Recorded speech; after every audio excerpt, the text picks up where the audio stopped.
Welcome everyone to the channel. We got a goodie of a run today. Today we are going to be beating Elden Ring, but we can only level dexterity and faith. Now, I'm sure you've seen every other person in the Elden Ring space only doing just one stat.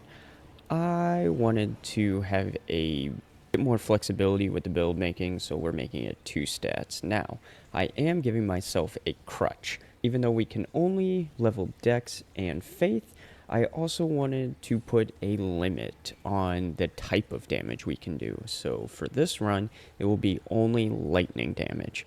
Now, you're probably typing away saying, well, lightning scales with dexterity and faith. This is going to be a super easy run. Yeah. Shut up. We also have to start as a confessor with base vigor. We only have 10 vigor and we cannot increase it. We are going to be getting one shot a ton in this run. And you know what? Just for that snarky little made up comment I made in my head, we are going to make it region lock, meaning we can't advance until we beat Godric. We can't advance to Kaled until we beat Renala, and so on and so forth, just to make it a little bit more difficult. Now, the beginning of this run, it starts with a lot of gathering smithing stones and a seal from Limgrave. Decide which way we want to go early on with this build. We have the lightning strike spell, which is in Weeping Peninsula, but it's also guarded by a bunch of bats, and with low vigor, those bats will eat us alive. When we get lightning, the reason why we are going the faith route first is, one, the spells are okay, but also with low vigor, I am no Geno Machino. I am not a no-hit runner, so no-hitting bosses is actually not my forte. So I really thought spells were going to be the answer, and they kind of were later on, not really for the early game. So now let's go see how getting lightning strike went.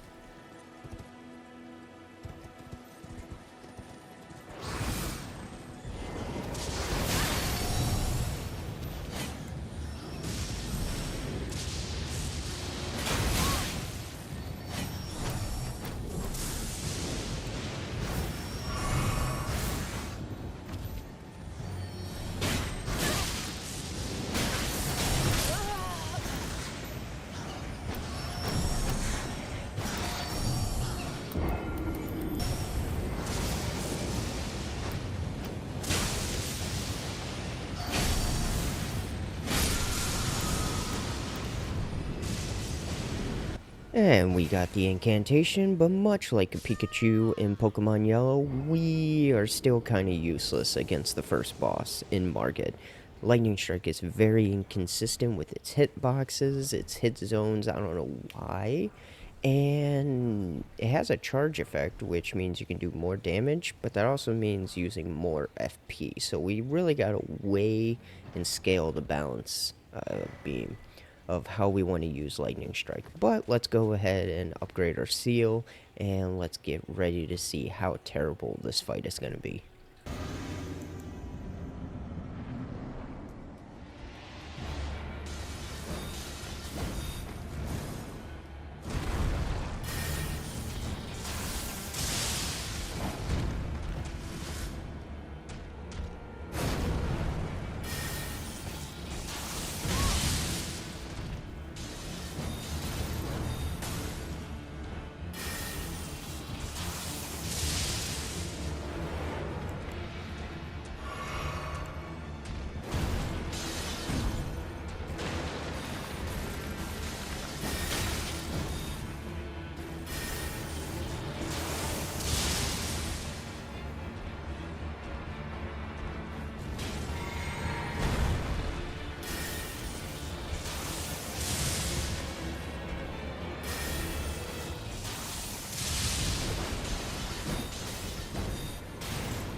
Alright, so after getting my butt whooped by Margit a handful of times, I figured let's try to get a few more levels into Faith just to raise our damage just a little bit. Because as you saw in those handful of attempts, a lot of misses. Or even though it fires like 5 strikes at a time, only one of them is actually really hitting them. And the hit detection has always been an issue. But on a big boss like a Gale here, very effective. And we'll see this more with another lightning incantation. Foreshadowing is a literary device that can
And with Margit down, really, it's just another mad dash to Godric. Because really, there's nothing else we need here. There's maybe grab a few more smithing stones, but other than that, we are just making a mad dash for Godric. Now, I did want to use Nephalia, because the Stormhawk Axe's Ash of War actually grants lightning. What I did not realize is that the Stormhawk axes do not have innate lightning. The lightning only comes from the Ash of War, and that was a mistake on my part. I misunderstood, so Nephalia is going to help us defeat Godric, just because, once again, I thought the axes had innate lightning, not that the Ash of War gave lightning.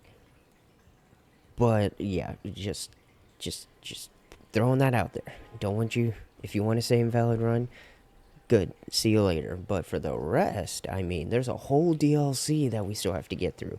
Like, who can't beat Godric in this day and age of Elden Ring? Come on, really? Get back to watching the video. Editor's note here. We also could have just went and gotten the Dragon Halberd, since we actually get that later in the run, and the Dragon Halberd would have easily defeated Godric by ourselves, so just keep that in mind.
That's my freaking goat right there, Nepheli Lou! Nepheli Lou! Oh my god. Insane. Insane. Good job, Nepheli. Now I'm sorry I'm gonna have to go and kill you. Now, what kind of ending is that? Like, you don't get that with just back and forth ticky-tacky damage of Lightning Strike. No, you can only get that from summoning Nepheli Lou. But yeah, now we have to go and take her axes from her. But that's beside the point. She's our goat in this scene. Now, our next big hurdle is the lakes, a massive area that actually gives us quite a few things that we can look for. Much like in Pokemon Yellow, Pikachu thrives in Cerulean City, where we can attack the Water Gym Leader. But our first challenge is this Knight, who is probably harder than Godric for all intents and purposes. The reason why we want him is he drops a prayer book that gives us a few more weapons to our arsenal, to say the least, especially the very powerful Lightning Strike, a FromSoft staple, a literal Dark Souls goat. It's no Sunlight Spear, but it's good enough that it's better than whatever the hell we are using. It is Lightning Bolt in a bottle, as you can say.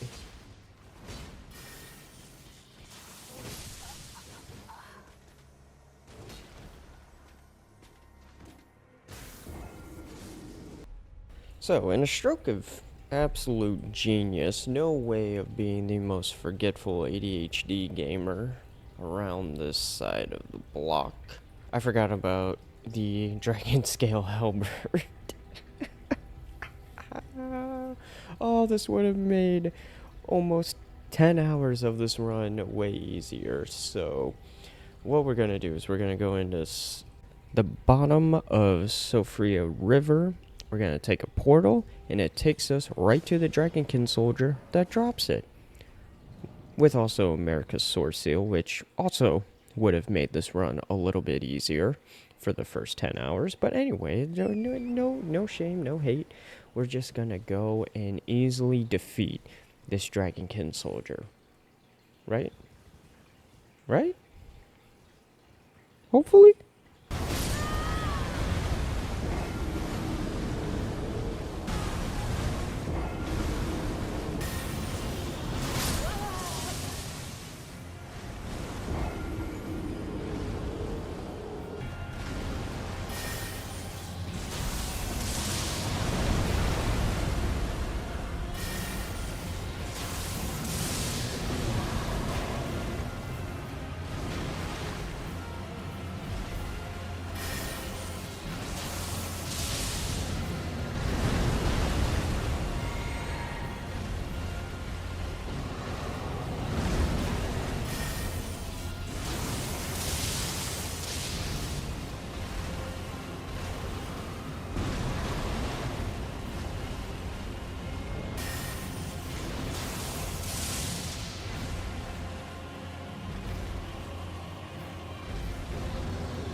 See, easy. First try, even.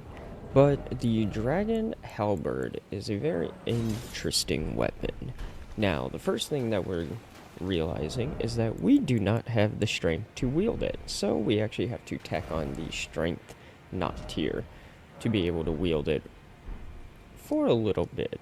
That's going to change when we get a few more talismans. But for now, we have the premium Frost Lightning weapon, which is actually going to be one of the very few times we can afflict something that is not lightning.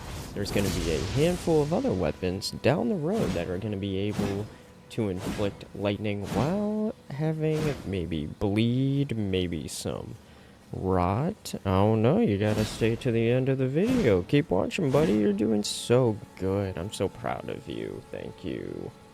Now back to the lakes where we're gonna continue our adventure. We're gonna collect the key. We're gonna defeat a few bosses to check out our damage against this avatar, and then we will go castle crashing.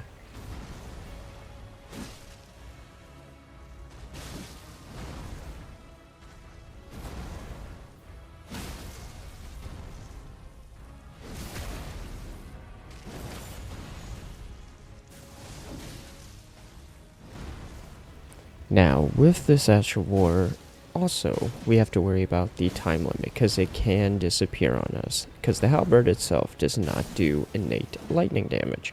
But I feel like the time limit plus the frost proc is a good pro and con to the weapon, and that's why we are spending our time to upgrade it.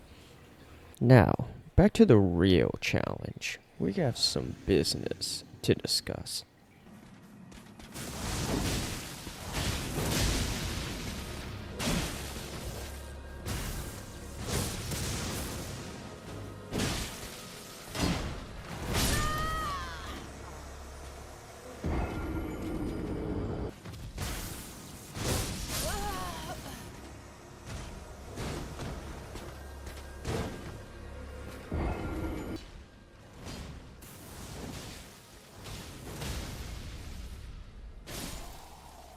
Finally, we separated the knight from his book talk, and we got the Dragon Cult prayer book, which will allow us to get some more lightning incantations and electrifying armament if we want it. Now, we head to the avatar so that we can get the lightning physic to increase our damage by 20%.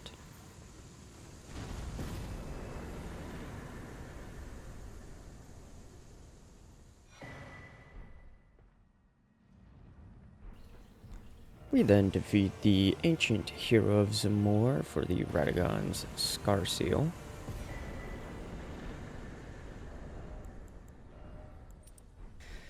Beat up the Crystallians for the Smithing Bell Bearing.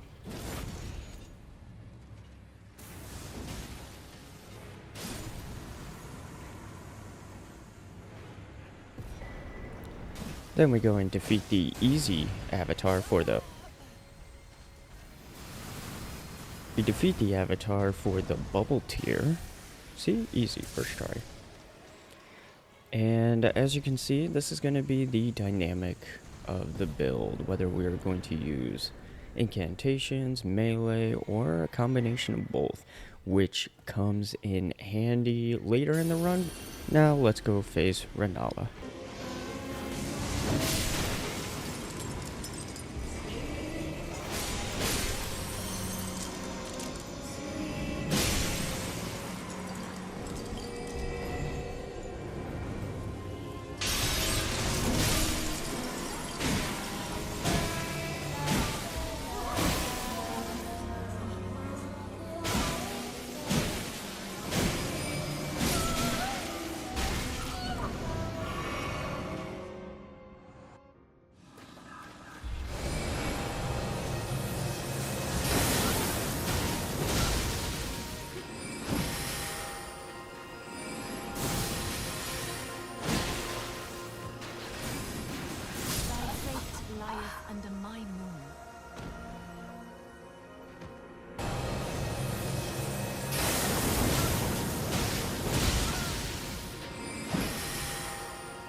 So as you can see in these runs, this is where me running with Base Vigor really starts to hinder the run.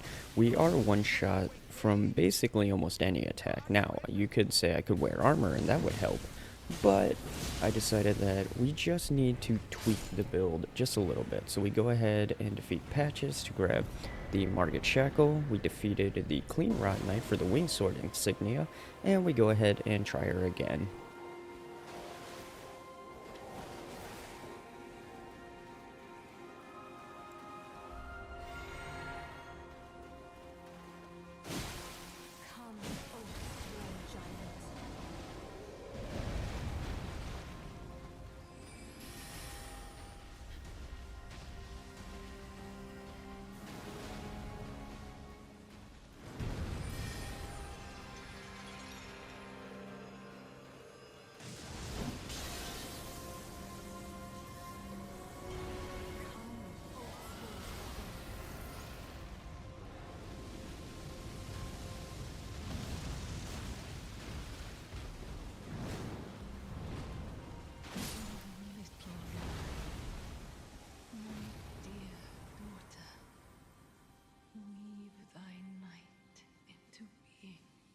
With Renala defeated, we can now move on to the next area of the region lock, which in my region lock, I like going to Caelid because it gives us the second key to the deck disc, and it feels like more of a natural progression of the 3 areas.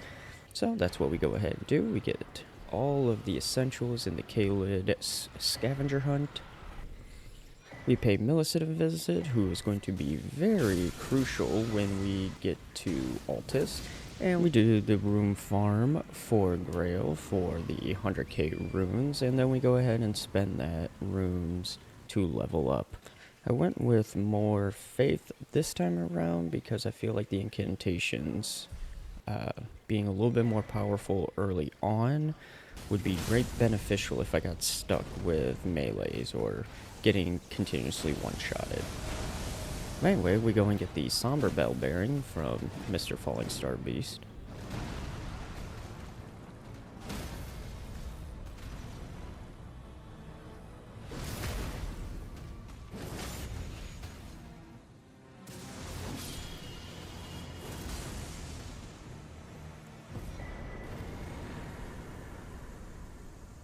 Now, since we're only leveling Dex, we may need help in getting strength up. So we go ahead and grab the medallion to get our strength up 5.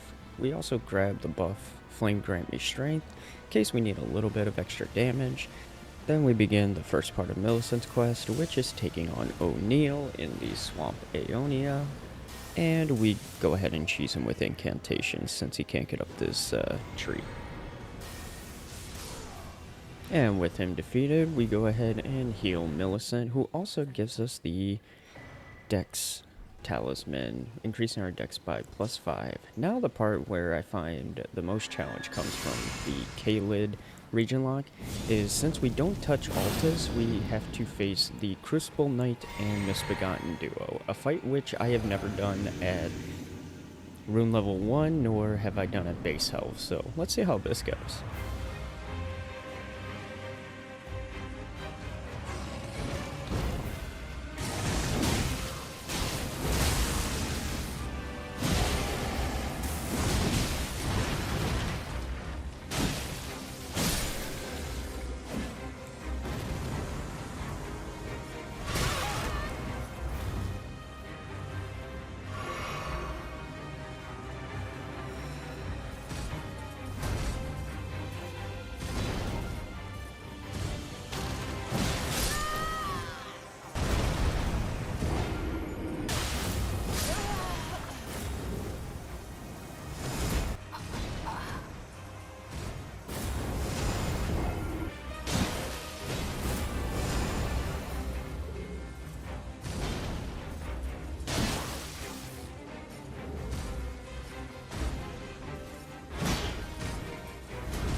You know what? Relatively painless. And now we can move on to Radon.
Now we can go to Altus, where we go and fight Gillica for the Ritual Sword Talisman.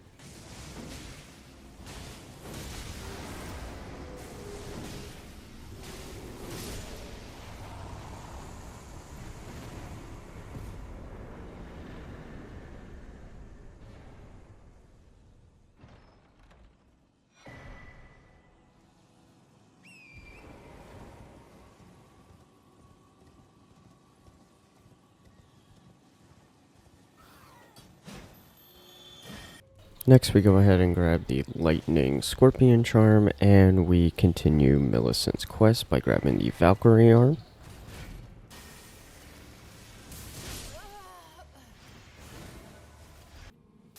We grab the second Smithing Stone, and then we go and grab the Somber Bell Bearing, which is locked behind the two Crystallians. And also, this is literally the only fight where the Stormhawk axes get any sort of use. Like, I don't know why, I just did not find a good use for them in this run.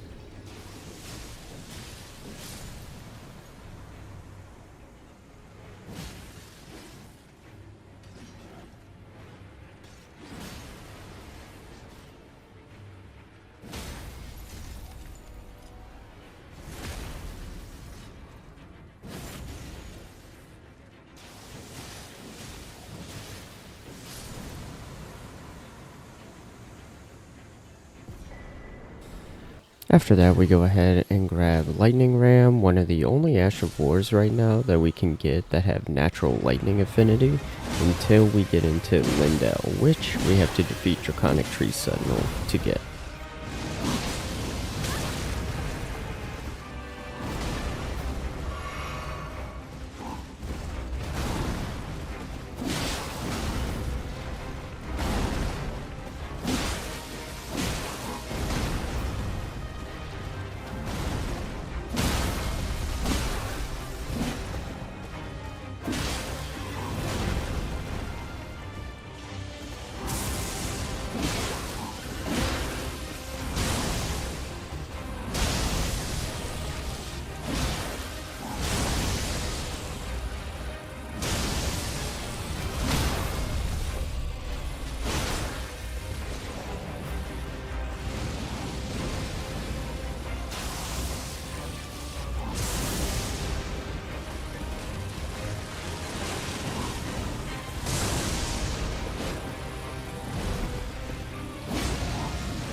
Alright, with that annoyance out of the way, now we can head into the capital, where the first thing we're gonna go is not to the capital.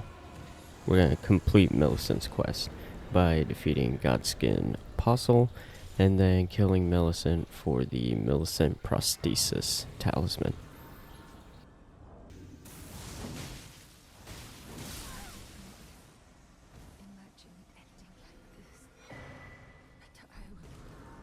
Alright, now we're heading to the Royal Capital, where we have a few things to do. One is we are going to go into the sewers with help of Dung Eater. This will give us some Somber Sevens and Moog Shackle for later. After that, it's time to grab this knight. This knight has a very important item, and that is going to be the seal that increases dragon incantations, the Gravelstone seal. And honestly, I couldn't tell you what the difference in damage is between our regular seal, but we get an S in Faith and a 10% increase with dragon incantations, so well worth it. Now we head into the fake round table hold and grab the Sanctum Whetstone, where we can finally have lightning affinities on all of our Ashevores, which is perfect timing since our next boss is Golden Godfrey.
Most important thing that you don't want to do in the Royal Capital is forget the Bolt of Grandsax during a lightning only run.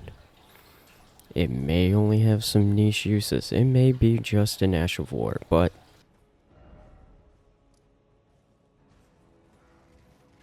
it is well worth the grab.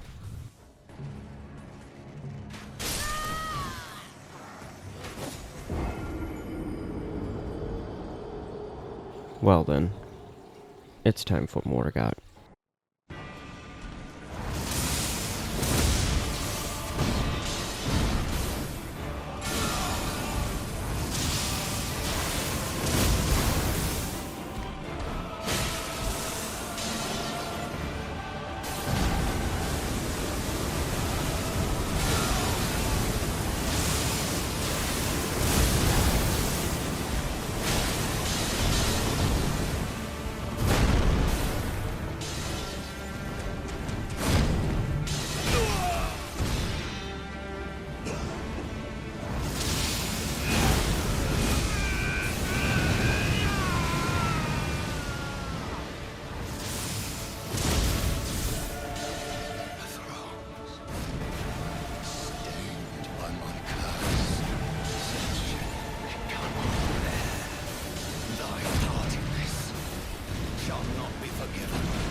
With Morgott defeated, honestly, there isn't much to talk about. The mountaintops, it's mainly just going straight to Fire Giant. We do collect the 2 bell bearings that are on the way, but let's see how Fire Giant goes without bleed.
Okay, so Fire Giant really wasn't going well, so I did something a little cheeky. Another weapon that I've never used, and that is the Antspur Rapier, one of the very few weapons that gives rot, and isn't too heavy, and also can be given affinities, while also having rot, so we can have lightning and rot all in one. Also, we went ahead and took a little sidebar mission to the underground to grab the black wet blade.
So, with Fire Giant defeated, I was through the halfway point. I actually didn't think I was gonna get this far.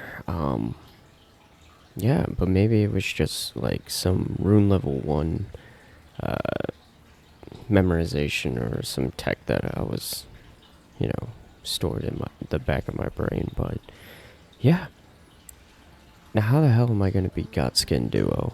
How the hell am I gonna beat Rykard? These were questions that were really nagging me and letting me talk to myself out of doing all Remembrance bosses, doing just the base game. And after the rest of the Remembrance bosses and beating the rest of the base game, spoilers, it's actually what kind of convinced me that, yeah, let's go do the DLC. Let's go challenge ourselves. So, hopefully you guys enjoyed that.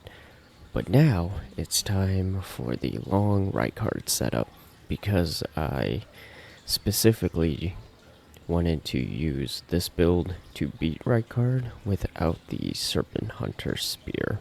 So, hopefully you guys enjoy that. The one who walks alongside flame shall one day meet the road of destined death. Goodbye.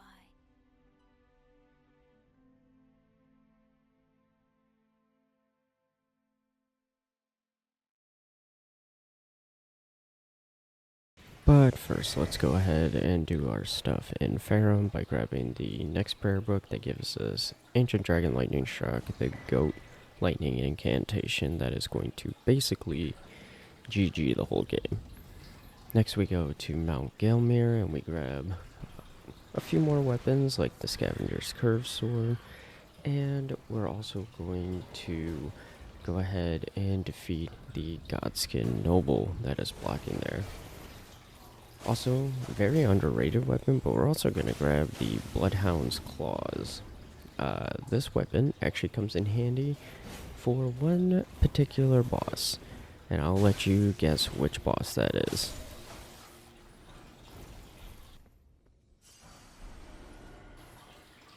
Alright, now for Godskin Noble. Honestly, we're just going to fast forward through this because it's honestly just we rot him with Anspur Rapier, and then we're just gonna use Lightning Strike on him.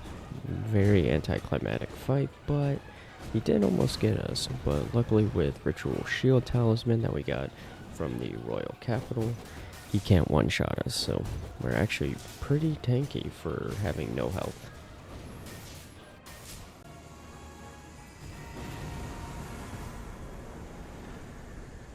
So honestly here, I just wanted to test out our damage. I wanted to see how far away we were from just doing decent damage to Rykard with Ancient Dragon Lightning Strike. And it's pitiful. For some reason the hitboxes aren't great. He can one-shot us with almost any move. And we're just gonna have to go and do the setup for real.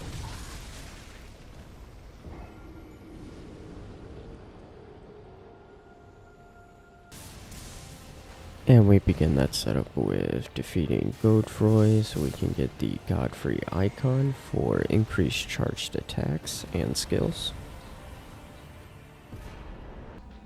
Get out of there, god dang it, that was loud.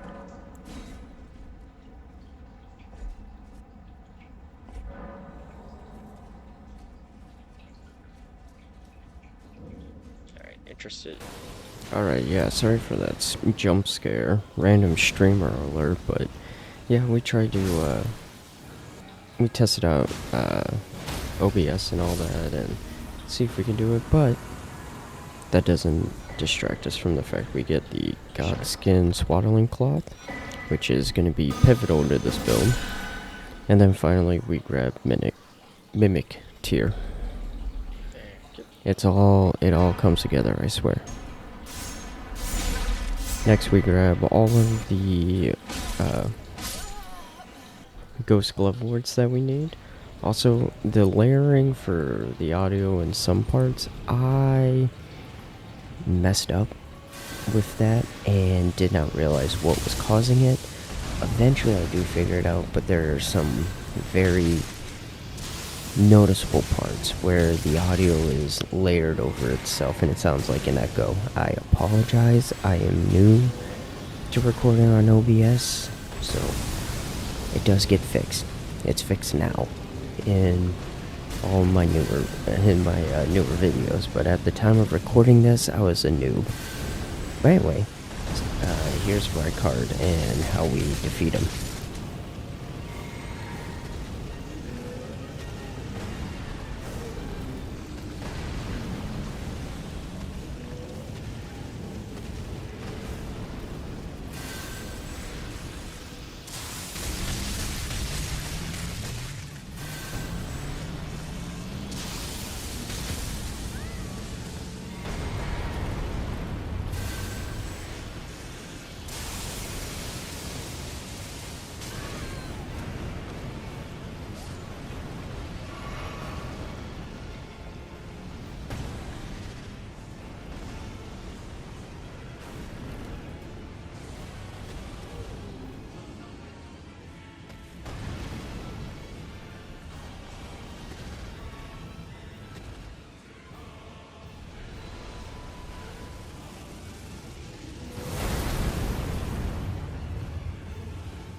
Good luck out.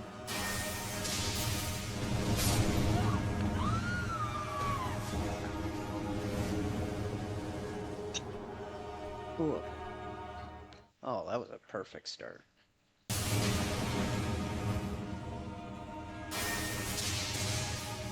Apparently doesn't. Right. See what I mean about the bad layering? It's very noticeable. But Godskin Duo is just one of those bosses where it takes a lot of patience and timing. As soon as you get one down, you're free to just go full aggro on them, but when both of them are up, you gotta be a little bit patient. Sometimes I have a hard time being patient in this game. But finally, we just kind of do the circle dance with Lightning Strike, and we finally get the win.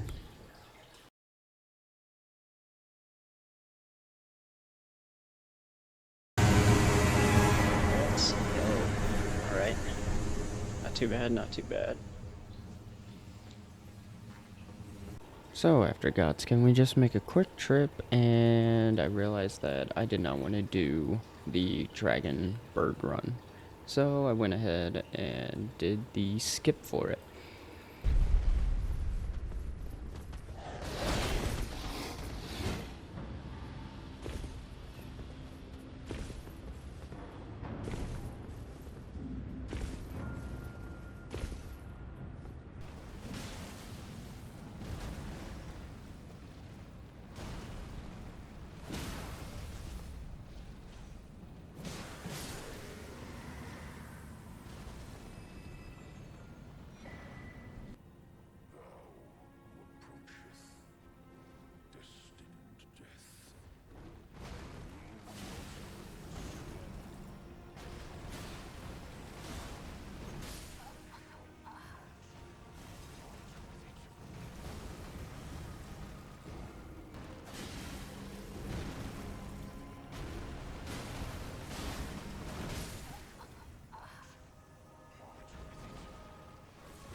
So, story time. I have history with the Uchi Katana in FromSoft games. It's the first weapon that I used to beat Dark Souls 1.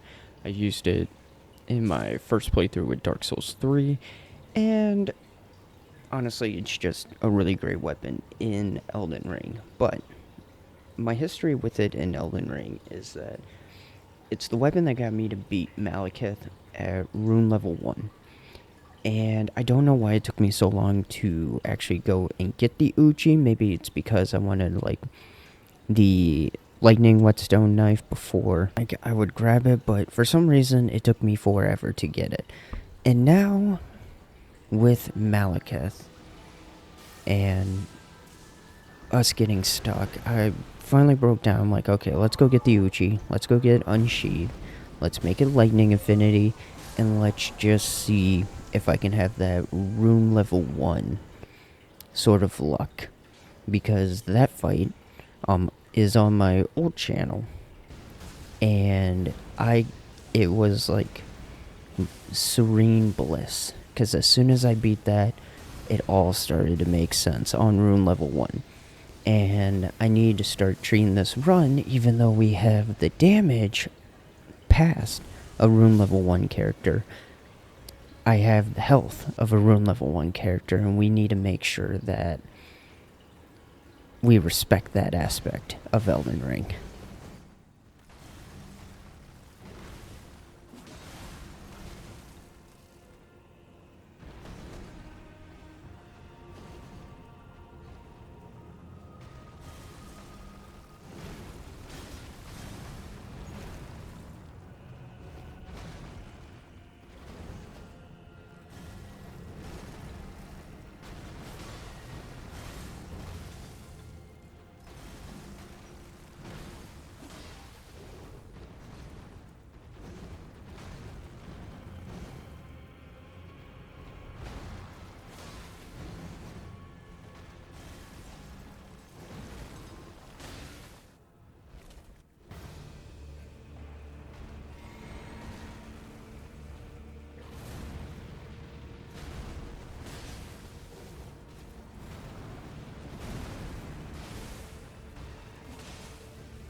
Now, Gideon was interesting, and he was actually whipping us up and down this room.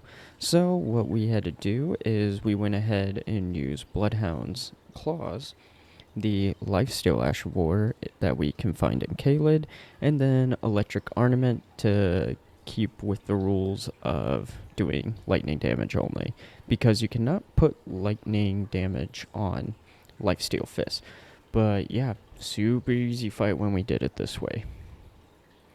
So during Godfrey, I actually had to mute this entire section because while recording on OBS, it was on my new laptop and all my settings didn't exactly transfer over, or I missed a few things, and there was kind of this echo. I believe it was because of my sound input was reading two different sections, so it was like taking it from my desktop audio because the game was playing through my laptop, and it was taking it through OBS, so it got this layering sort of effect. But we decided to use the Bloodhound's Claws with the Electric Ornament again, just for bleed procs and trying to burst Horaloo and Godfrey down.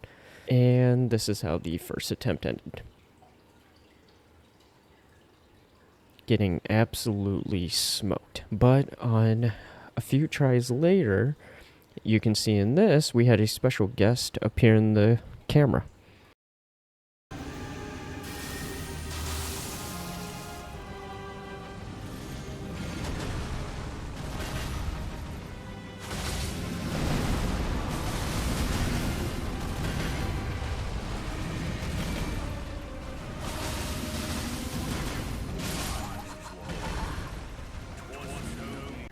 So, during my defeat, I shook my head over and actually saw that my father-in-law left me a mini Reese's cup, just as a little snack. I guess we were trying to get rid of them out of the fridge. And then I dropped it. Immediately dropped it. But luckily it was still in the wrapping. We unwrapped it, we got that delicious chocolate peanut butter, and that actually gave me the, I don't know, some sort of boost. Or maybe it just had, the get good sauce inside of it because this was our very next attempt.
Good God, you guys hear that bass?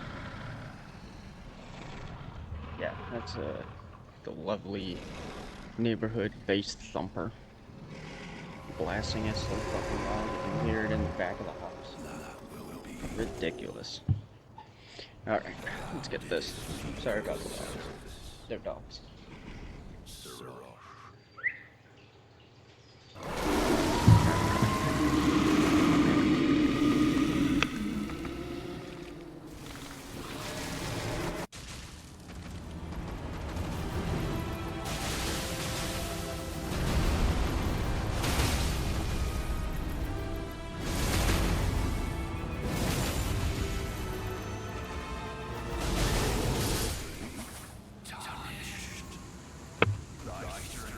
That easy. That easy.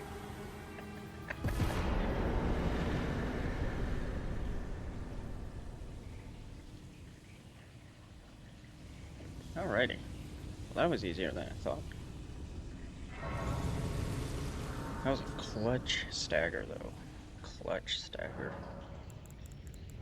So, with Radagon, we had a few failed attempts, mainly because we were trying to use the the ancient dragon hammer, and it's just not great. It's just not good at all. So finally, after the failed few attempts, we just went with old classic Starfist with Cragblade and Lightning Fusion.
let's go. It's just that easy. It's just that easy.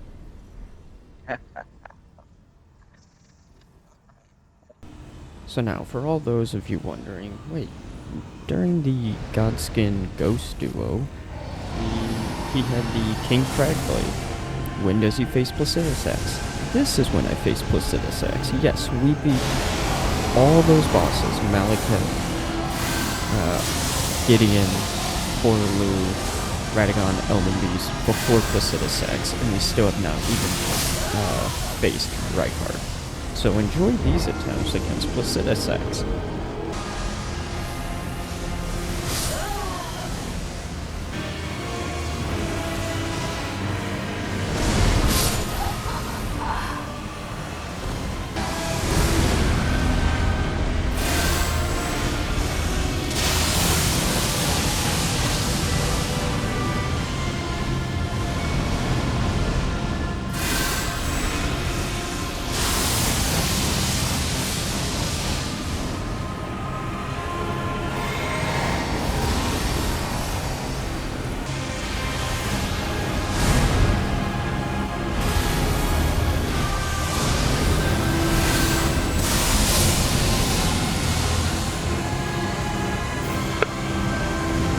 Alright. Just that easy, right? Just that easy. Woo! And here's the proof of me buying it real quick. We need King's Cragblade. Alright, back on track. We go ahead and complete both Fia and Vare's questlines so that we can get into Deep-Root Depths and Moglin's Palace for the future. Head and get our Bleed Stick builds going. So we grab the White Mask, we go ahead, go back to the sewers and defeat Esger to grab the Exaltation Talisman. This comes in handy because of a certain weapon. Now we go ahead and face Fish Champions, which I got triggered on this fight. So much so you are only going to see the first and the last attempt, because in between was roughly about an hour and a half of attempts. Yes, this fight absolutely wrecked me just to get to Fortisex, who you will see was not as hard. So go ahead and enjoy Fish Champions.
Now, like I said, Fortisex is really easy. It's basically the same thing. He's in a giant pool, you have lightning, just use Ancient Dragon Lightning Strike and he goes down. Very easy, uneventful.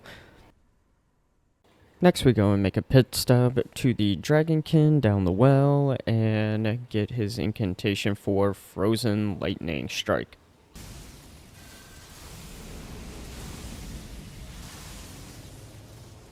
This spell comes in very handy towards the end of base game. And I'm not kidding. Just you wait. Try to guess what boss we go ahead and use it on. Hi. Right now we are just speedrunning the Ronnie quest so we can get to Estelle.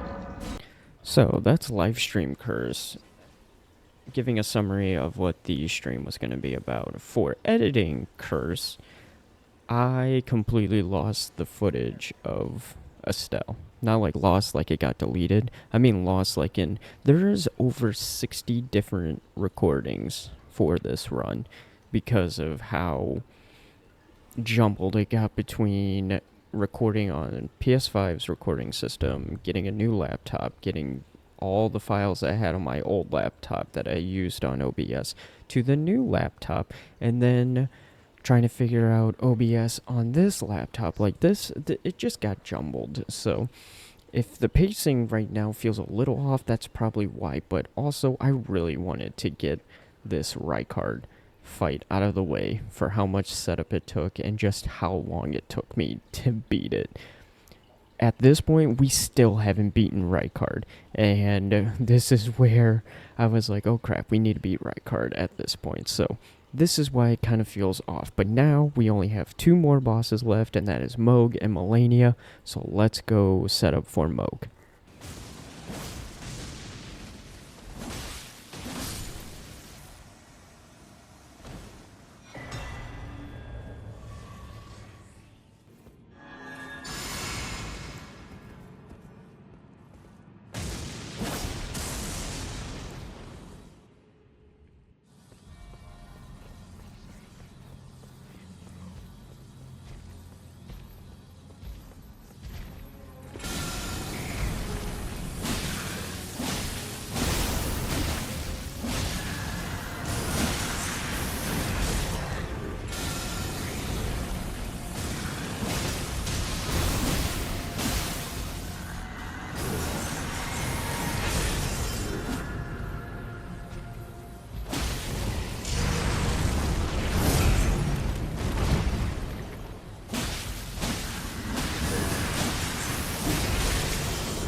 Now, I was kind of upset that Butthole Bandit Visceral kinda almost screwed me over, but I'm glad we got the win.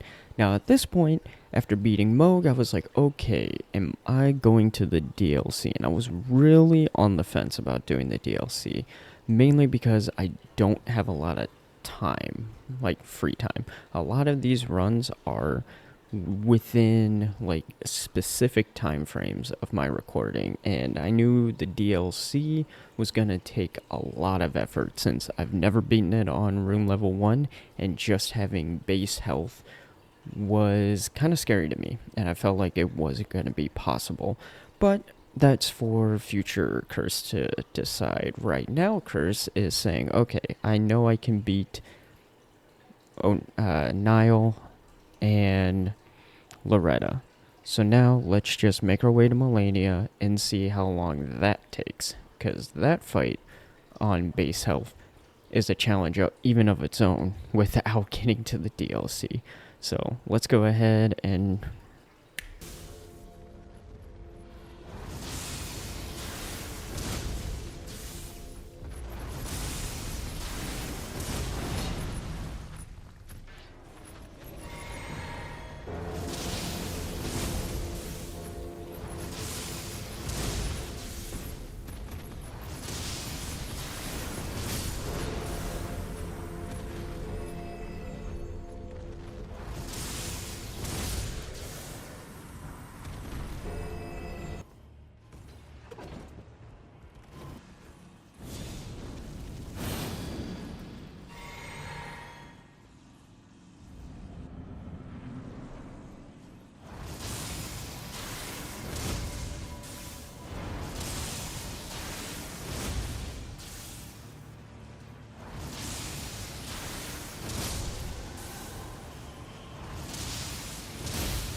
now a little cheesy with Niall, but I mean, that's okay. He uses spirit summons. That's even worse than cheese, right?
Now, with Loretta defeated, that only leaves one more boss, Melania. And the path through the Halig tree, you got that one rot swap part and rot swap? Rot swamp part. And that's about the only difficult part. Other than that, it's just running to get to her boss fight. Now, this is the first time I have faced Melania with base health. I have not done her in my room level 1, mainly because I never really wanted to challenge myself. And doing this fight was definitely doing that. It was challenging myself. So, after a very abysmal few tries and not really knowing how I wanted to fight her, we tried a lot of different things. We tried Lucerne with Giant's Hunt. We tried Uchi. We tried Big Bonk Stick, Little Bonk Stick, Cragblade, Starfist, and they all just really weren't for me. Facing her melee. So what the main strategy that we came up with was Lightning Strike with Frozen Lightning Strike. And that is the entire strategy, was proccing Frost, running away, and doing rinse and repeat. The only challenge is that we had FP management, so less heals, and even with those heals, it didn't matter. She heals if she hits us, but if she hits us, it's a one shot. So honestly, it was quite the experience. But without further ado, here's the winning run against Melania. After I kid you not, an entire week of attempts.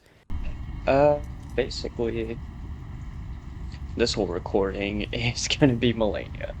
I have never done level 1 Melania. I have not done low vigor Melania. I think the lowest vigor I think I've had is like 30. And even then, that's like massive. So, really, I don't know how it's gonna go. I don't know how many runs it's gonna take, but we have the Rotten Great Axe as our weapon. Further testing, I kind of just wanted to give it the Lightning Slash Ash of War, which keeps it at a C dex. Not great. When we tested it on a dex with Keen and the Lightning Ornament, it does do more damage, but it takes a lot more upkeep, because I have a feeling that this fight is going to be a long fight. So if I have to stop and like ruin sort of my battle flow just to reapply Lightning Ornament, I feel like that's kind of ruin the flow. So we are here with our Electric Ornament. Actually, let's go take that off. Lightning Slash does do pretty well. It's sort of like the Frozen Lightning Slash from the Katana, where it has a hitbox when you activate it, applies the lightning, and then slashes down, and then lightning comes down. So overall, a good Ash of War. With Melania having like random hyper armor, it's gonna be weird. The reason we are using Lightning Spear is for when we get her into second phase, we have a range option to hit her. I have been thinking about using Frozen Lightning Spear just because you try to proc Frost, but Melania has a very heavy track on spells, so the only reason why we have that is so we can use it on when she's in her, yeah. You see how full of life livestream Curse was? So hopeful. Thinking his strategies out, everything making sense. Like, I really wanted to show this clip of the hope that I had that Melania wasn't going to be that bad. And then the fight began.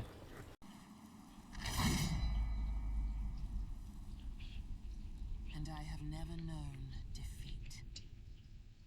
Galadriel in there. I don't know why she sounds like Blanche.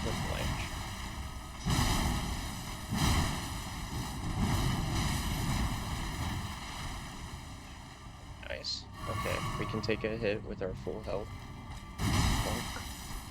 Bonk. Oh. Bonk. Bonk. Right, not bad, not bad. Bonk. Bonk.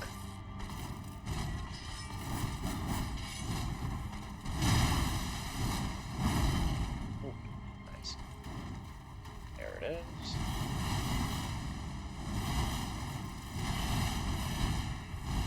Oh, no. Perfect waterfall dodge followed up with immediate greed. Man.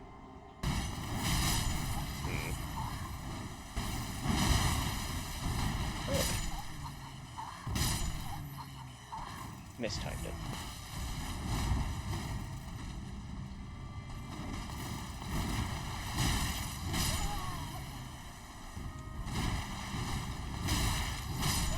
Mother.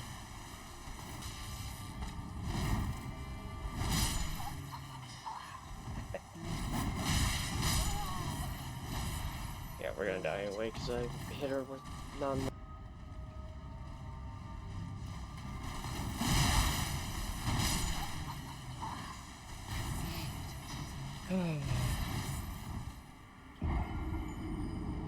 You dirty rapscallion.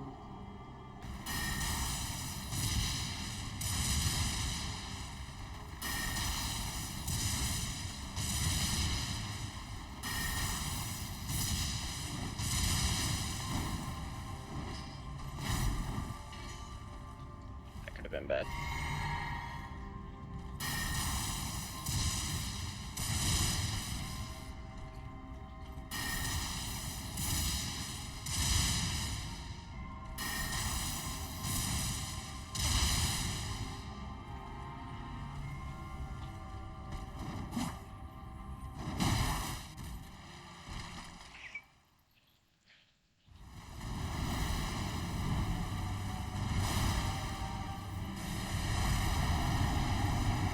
Well, my ultimate strategy got her through phase.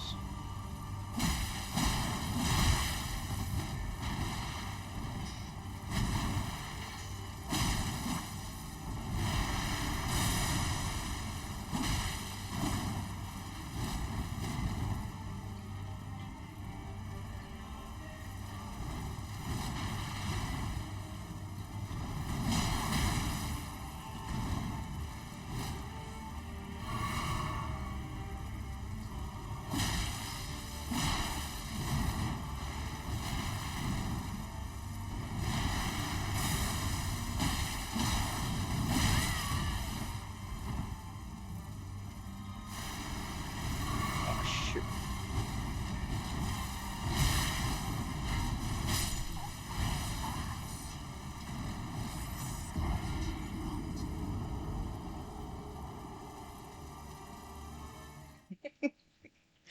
Okay, okay. We can cheese her. But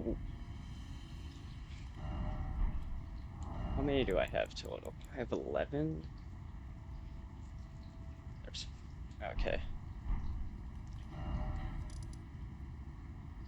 How many golden seeds do I have in my... Oh, I'm only one away, so...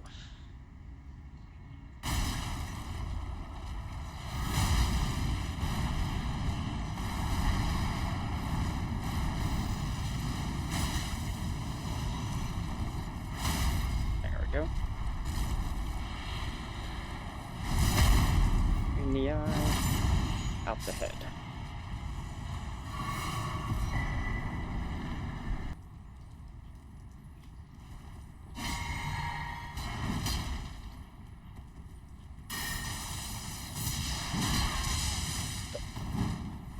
Really? Why did my lock-on stop there?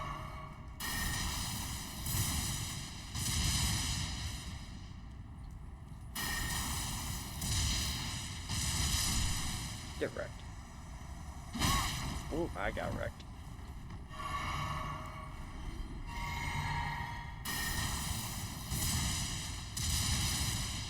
He just warlocked me. Get wrecked. That uses like one spell for every attack.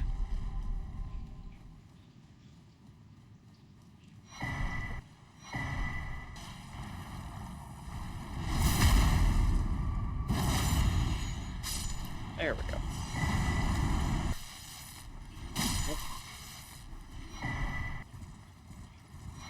Like,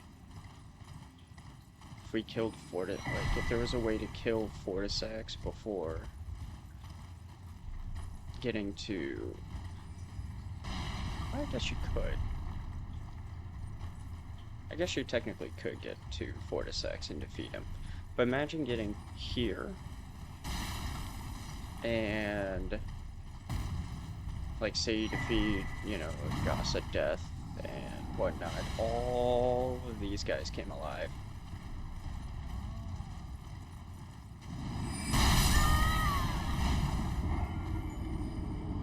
Jesus, he was angry. Not that. I'm gonna try with 11.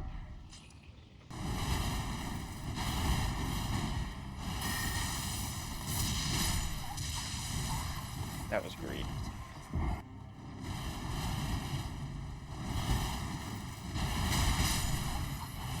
You gotta...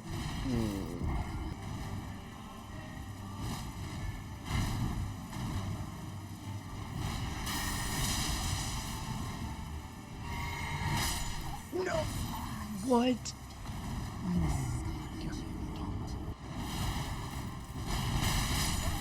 And of course, gets a short range. And I try to warn myself, I try to warn you as the audience, Melania is just a different breed when it comes to Elden Ring. Not because she's unfair, but just because she's a different kind of challenge. And I just haven't found either A, my patience, B, my remembering her moves. It's a different kind of challenge. Never once did I think this is, you know, I'll rage and say this is BS, yada yada yada. I thought it was unfair. But I knew that it was possible. And with this combination of Lightning Spear and Frozen Lightning Strike, I knew we had the key. It was just patience and a little bit of get good.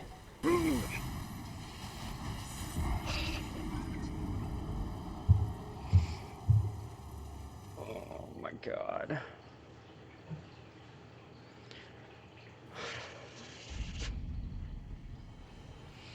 I thought you could only use the clone move once. I've never seen it twice, even in the longer battles. Oh my god.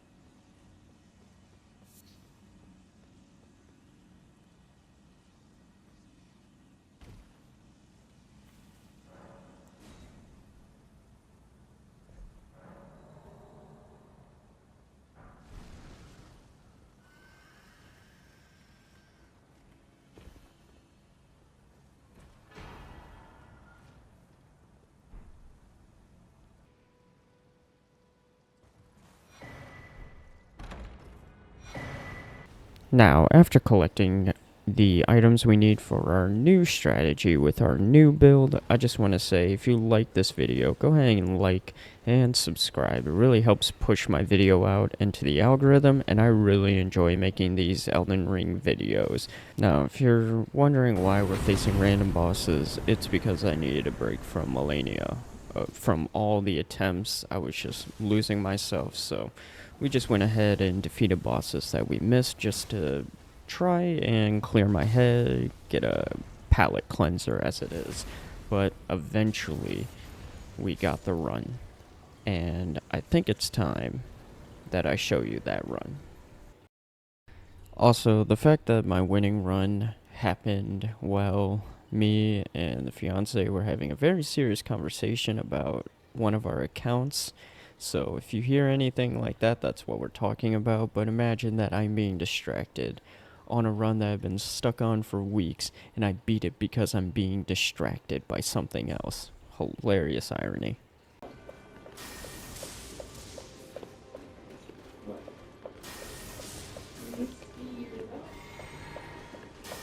It doesn't say anything on mine. But it just.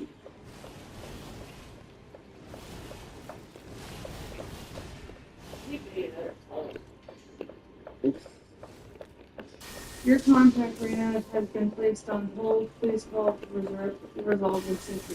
So why would Nick have to call to resolve the issue if I'm the one who takes it? Because it's his valve. Which means I can't access a contact, so I would have to call and ask, why can't I zell with someone's contact? It's like I even tried just doing the QR code, which is why I was waiting till I got home, because it was acting funny trying to. Oh.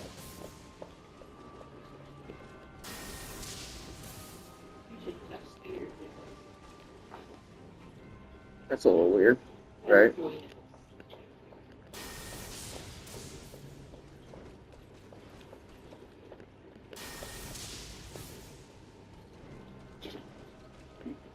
It'll cancel it tomorrow at 7 o'clock if I don't call the liquids before it. But I'm just going to do this here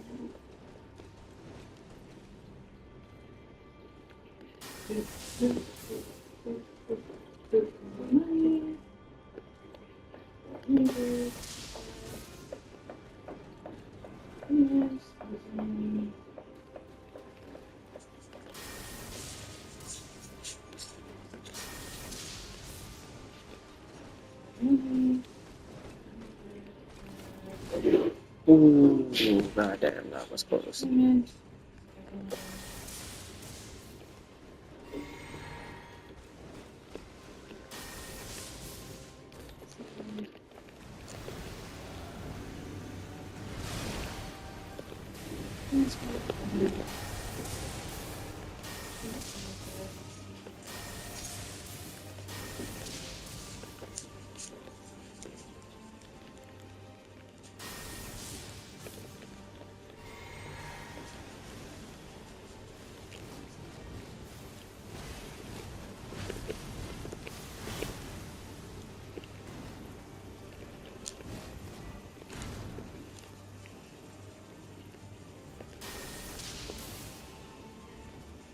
Start flow 1.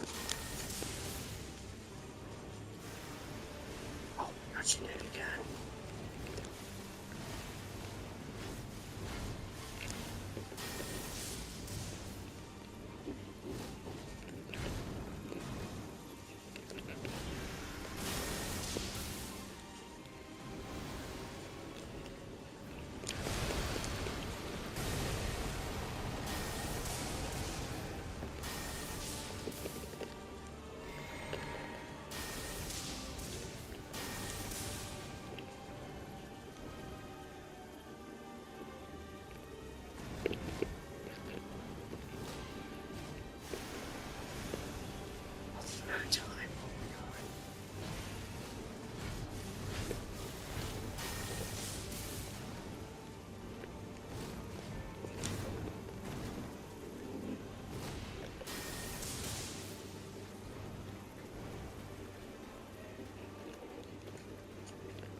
Okay. I put the money back. It's 400 of your $550 each now. Yikes.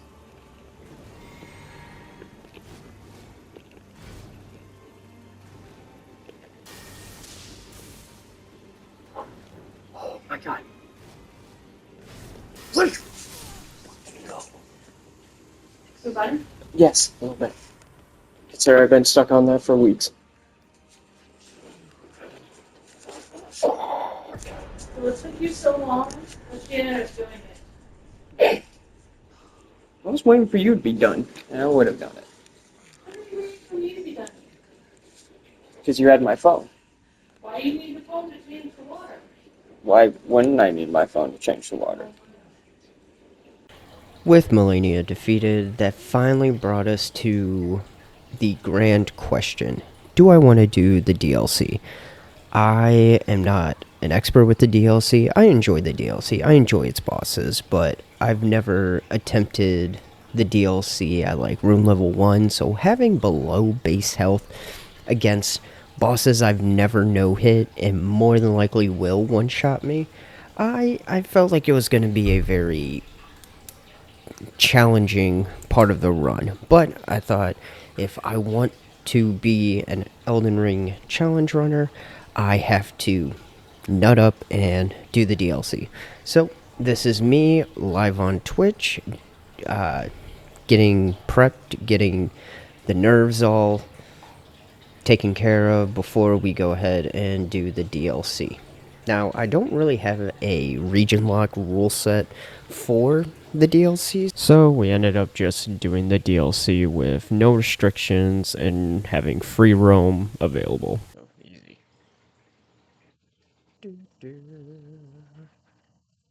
That guy. Wars I put on decks so they could use lightning ornament for a little bit more damage, but not that much. Even with a dex and lightning ornament, with the amount of faith we have, is still pretty abysmal. I did not know the bubble had a time limit. Oh, free 6. Okay. Okay. Didn't realize I was muted. Yeah. Should I? Should we do a damage test? Where are we? Level 5? I mean, you can be 14 before facing a boss, so 5 should be good, yeah? 5 should be good. Dude,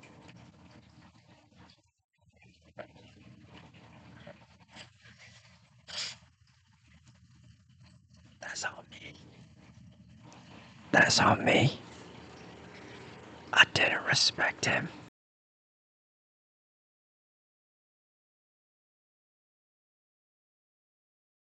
Attack him. Oh no. That's the thing, I've never done these bosses no hit, so this is gonna be interesting. 749's not bad. Not a bad number, just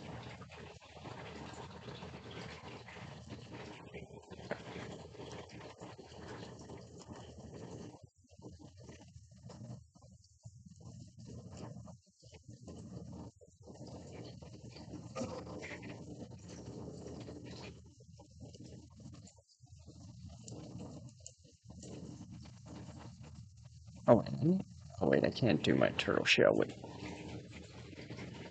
I got distracted by the turtle. Oh, that hit? Oh, that's... Hmm.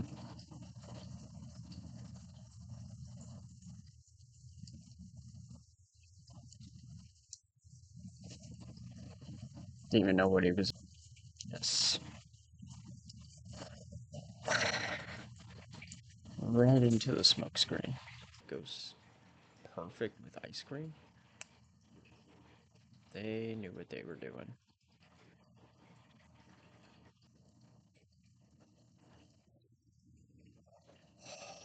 Just got it.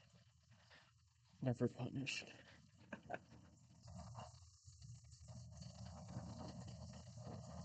Oh, I was like,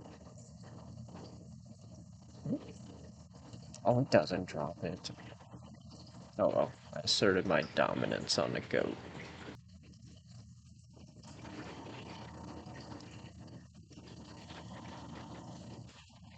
Try the hippo.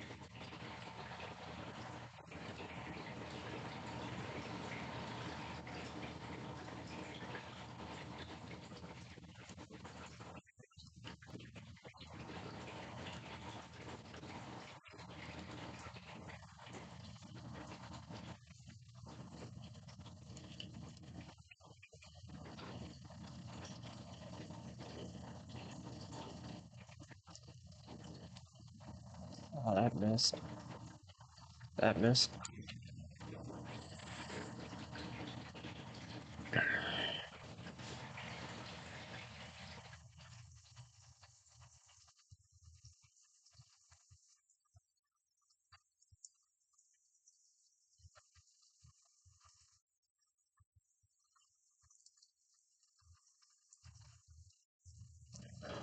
No, it's not. Um, the one stray needle. What is this, Halo?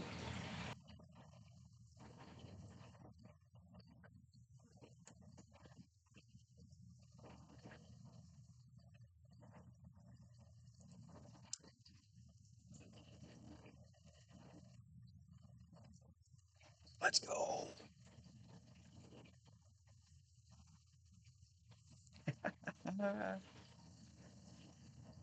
Let's freaking go.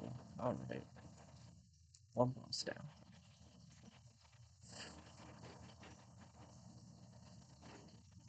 That was nice.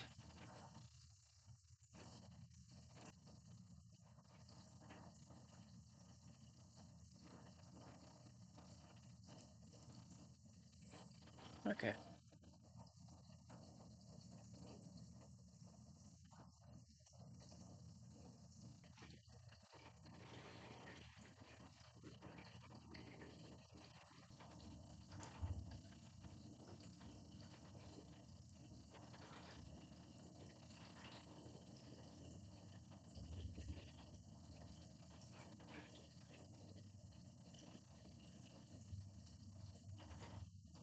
Alright.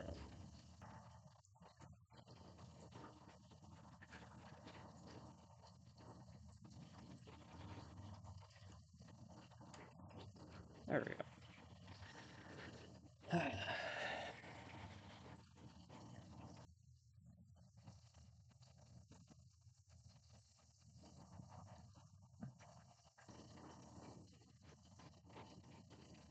I always forget about this part.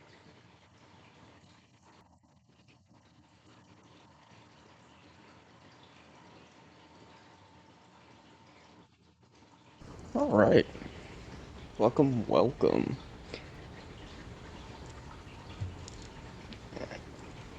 Get me out of my ear. Alright. Welcome to day 2 of the DLC. DEX and FAITH only run. Let's see. We left off basically doing the scavenger hunt of the DLC, and now we are... Well, we're gonna go beat up some hippos. So, there's that.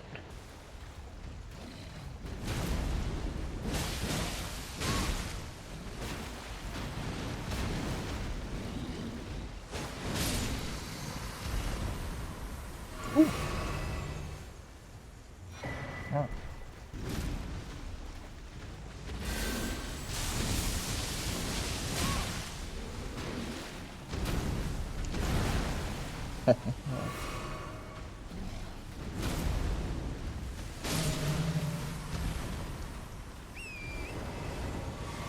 There we go.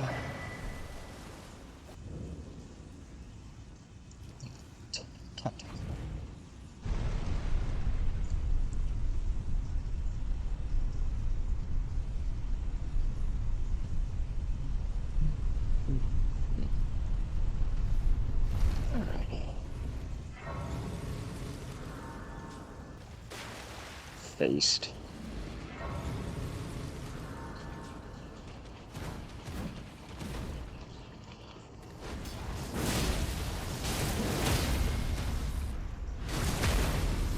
Yeah.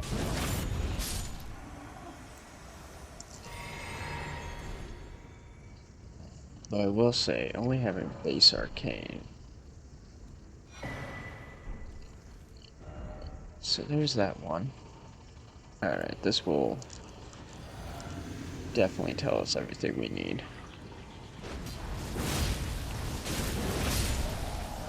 Cool.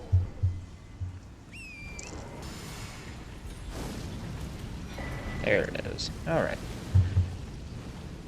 All our fragments. Let's get the heck out of here and go see Gaius. Or charges or anything, so.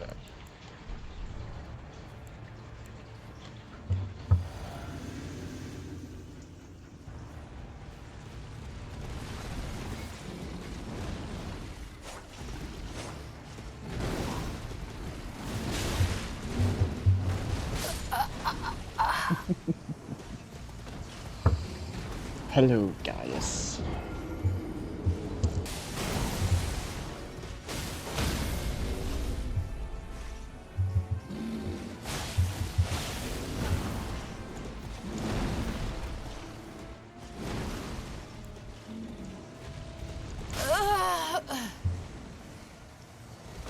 Not bad. I'll take that. That was not a bad blow. He knocked over.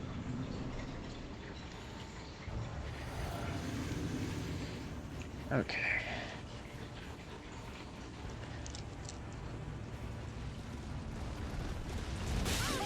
Really?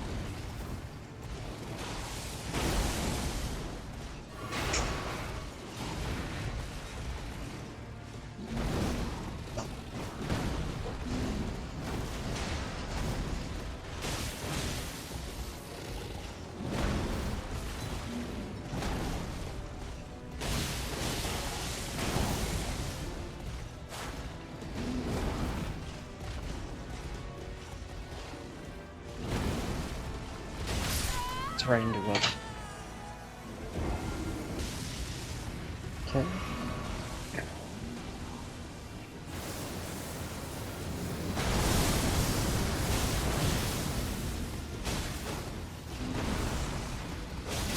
No! Oh, I didn't think he would do that.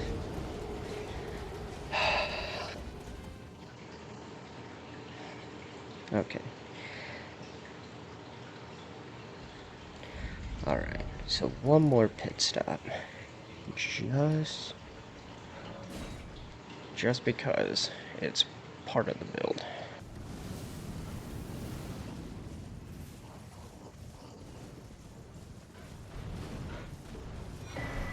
There we go.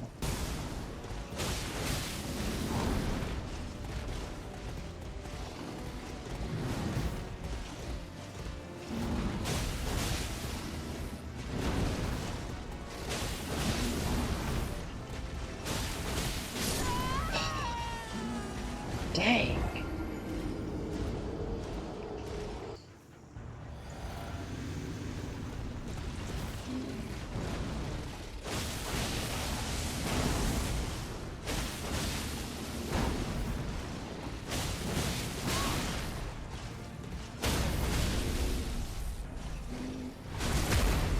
So that definitely works.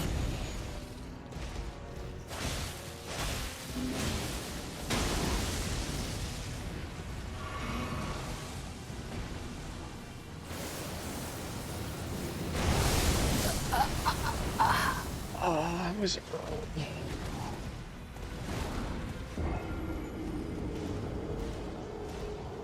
Needless to say, fighting guys went about as awful as I thought it would at base health. No matter how much damage we have, it's still the fact of just not getting hit.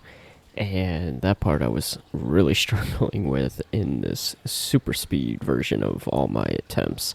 Day 2, basically, the entire stream was just Gaius attempts, because I knew I needed the 5 shadow fragments to, I don't know, just because I wanted them, and I would feel like I'm missing out on damage if I was failing in other parts. So I knew I had the mental capacity to just keep failing this fight until I beat it.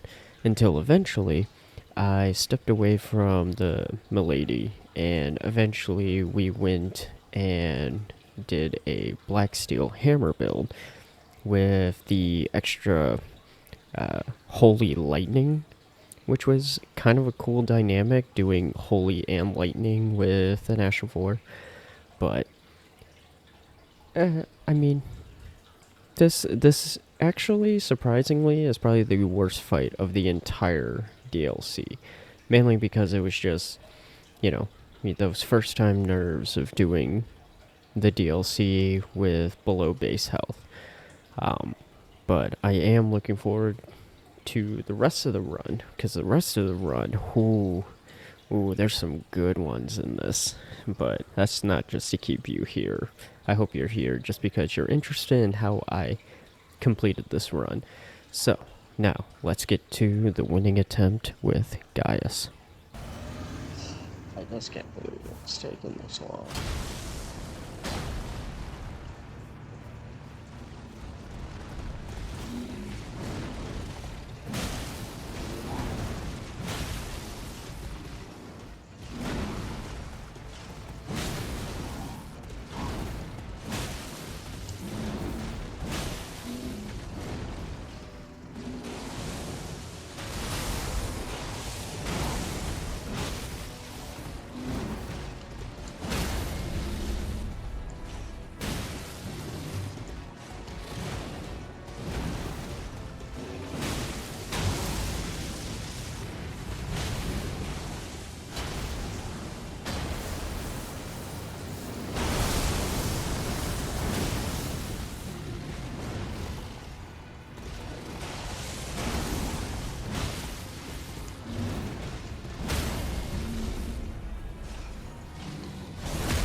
Oh my god. Let's go.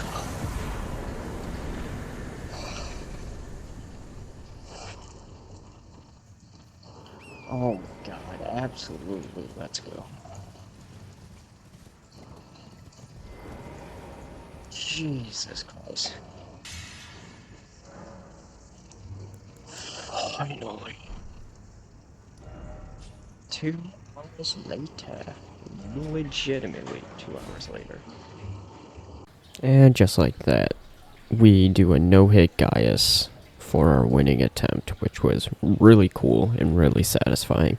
I know we're using the bubble tier, but I mean the bubble tier didn't pop, which means we didn't get hit, so I count that as a no-hit win. So we finally get our 5 shadow fragments, and now we have all the shadow fragments we need, and we'll probably get for the rest of the run. I really forget what level of shadow fragment level we ended at, but now it's time to move on now that I have this fresh new confidence into day 3 of the stream.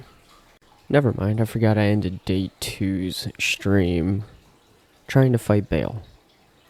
I guess I was so mentally unstable from beating Gaius, I thought I could beat Bale in the same stream that it took me nearly 3 hours to beat Gaius.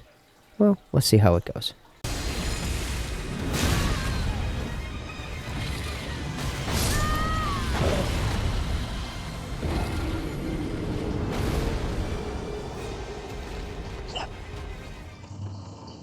Yep. That's Bale. Who else but Bale? Can't believe all of the holy sparks missed, too. It's kind of unfortunate.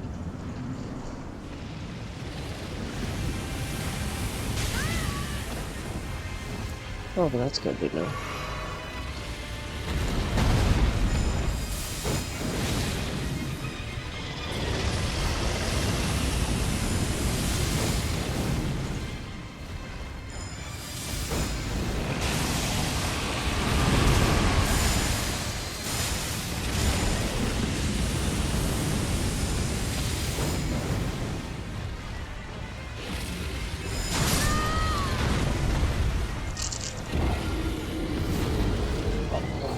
that chunky health bar. Nice. And,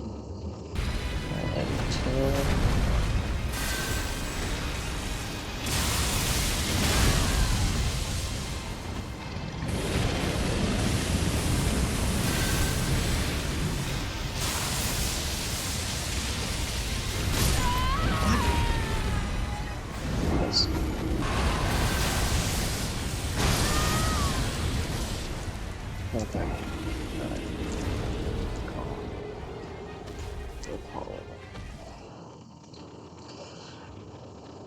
Alrighty, y'all. It's been fun. It's been real, but it hasn't really been real fun.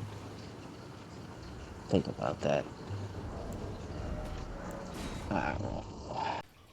So yeah, Bale really took it out of me.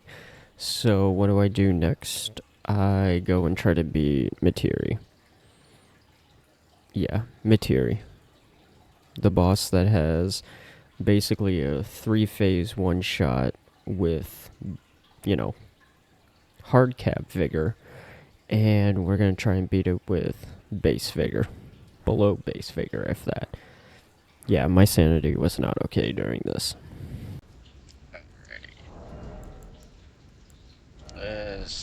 This will suck.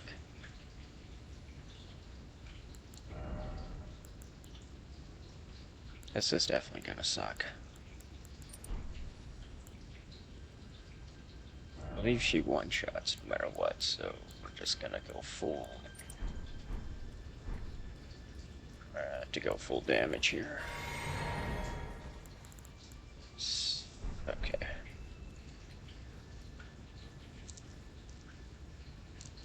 See how good Materi goes.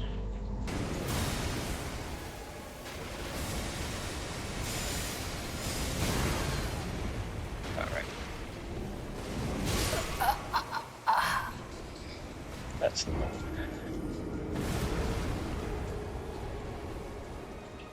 Another Ancient Dragon Lightning Strike.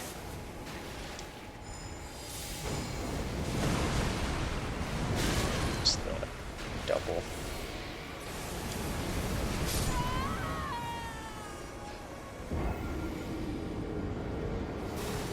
Alright, time to relearn. And relearning, I did not do. Here's another super speed of every attempt. Luckily, she has a stake America, so we don't have to travel far, which is why I was just pumping out attempts. But yeah, it did not go well. We were here for, let's see, the time says 1 minute and 5 seconds at nearly 40 times speed, so you can do the math on how long that goes. But I tried a few other builds. I went ahead to go get the Golden Vow incantation just because we have the faith to use it. Why not use it? And I decided to go and try Lion because we haven't done Lion it since we got all of our Shadow Fragment upgrades, and you know, a few handful attempts here and there, and it was getting kind of annoying. But then finally, something just made sense. And this is how it went. Want to, but just give us variety.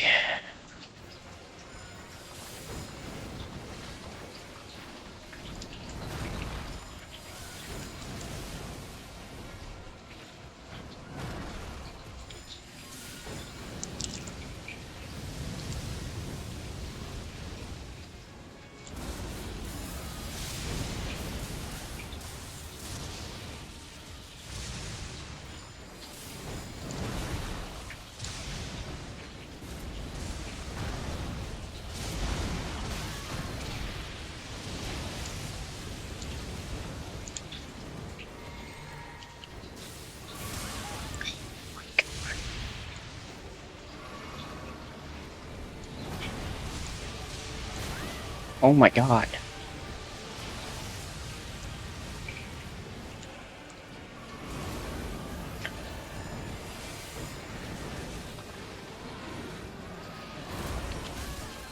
That action.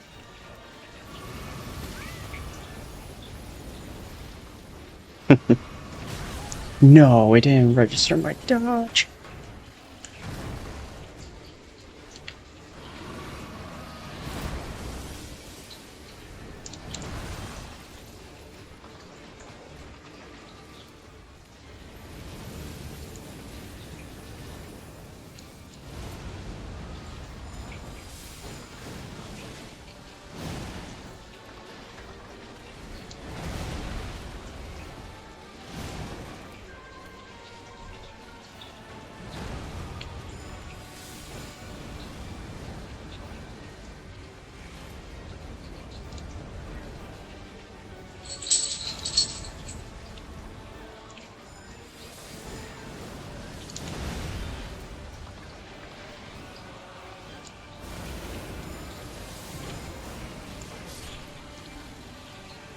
Let's go.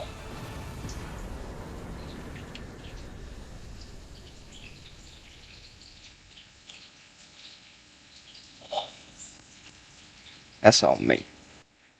Oh my god. That's two. I don't know how, but that's two down.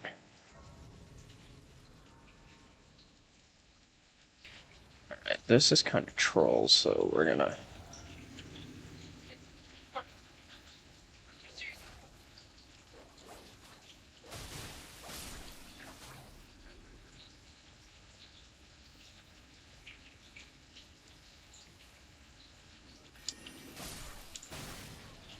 That's fine.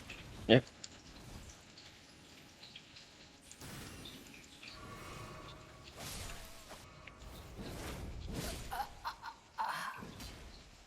No way the second time that has happened.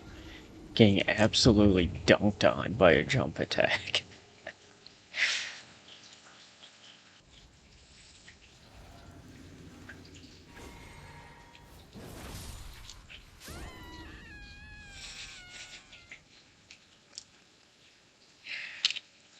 Why did it go right? Why did it go left?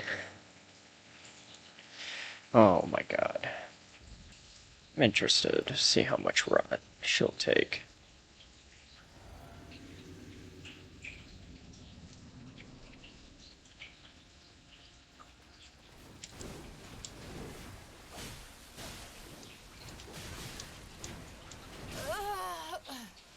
Right, fair enough. Now I gotta get back in the swing of this fight.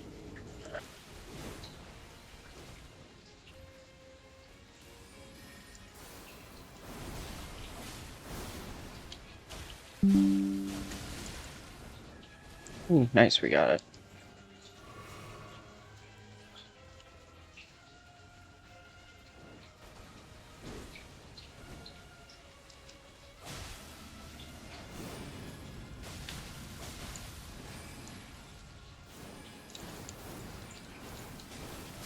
Oh my god.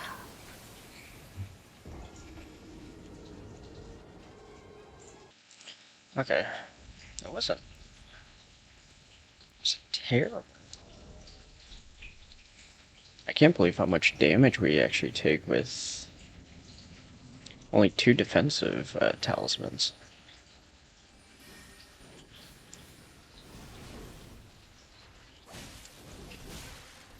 That's That's wild that we can survive a couple hits.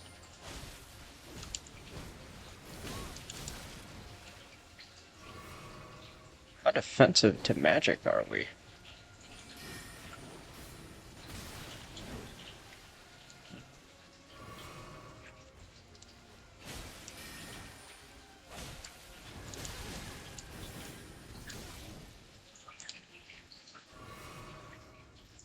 Like the lion was one shot. Yo.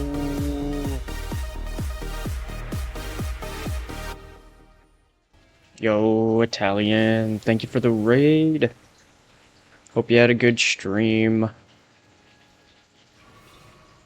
Yo! As you can see, where we're at. DLC is going pretty good. We already have one of the Remembrance bosses downs. Now we're trying to relearn Rolana. Ooh. This is the only DEX and FAITH while doing lightning damage. And we are currently in the DLC.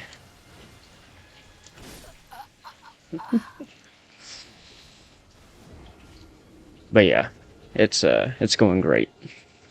Going great. Where are you? What game were you playing again? You were playing Twilight Princess, I believe. What dungeon are you in there? Much success. Yeah, it's going great. But yeah, it's probably gonna be the most I've talked just because I had a root canal done today. Desert prison. Cool, cool. Cool. Steedy, J Steedy, thank you for the follow. Welcome. But yeah, it's mainly just seeing which bosses aren't an actual headache. I feel like Rolana's gonna be one of those headaches.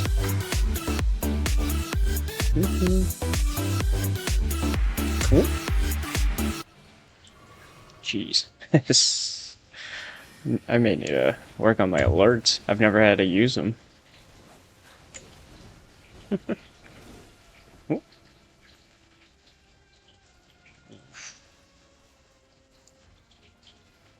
Do.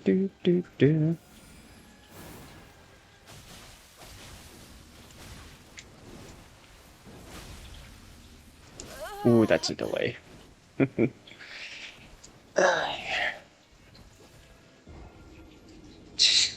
They're just loud in my ear. That's it. But yeah. Somebody randomly followed like an hour ago, and I was like, what the heck is that sound? Oh, it's my alert going off. Yeah, it's my alert going off. But yeah, we're a tanky turtle. I found out we can take a few hits from Rolana, which is actually news to me. I've been getting one shot recently. Damn.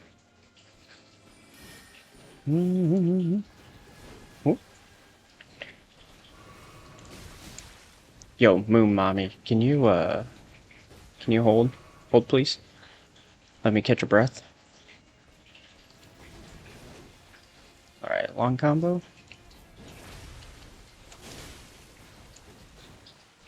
Tale of Two Swords.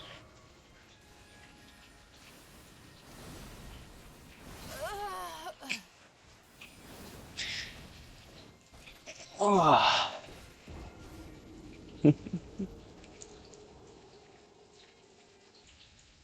Alright. So also, for all the lurkers and whatnot, I don't know, something I saw at the beginning of stream was that, Elden Ring had, its category had almost 100k viewers. And I was like, that's kind of weird. I haven't seen it hit those numbers in a minute, like DLC time. And it's apparently two streamers that are doing, they're doing a collab stream, but they're not collabing, so it just counts as, you know, their entire audience as two separate. And, you know, I looked and they're like 83,000 of the 96,000 that are in the channel. And I have never heard of the two streamers. Which I don't know if that's like on me or I'm just not in the loop.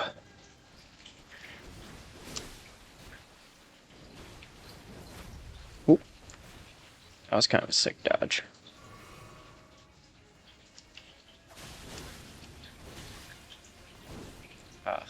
Okay.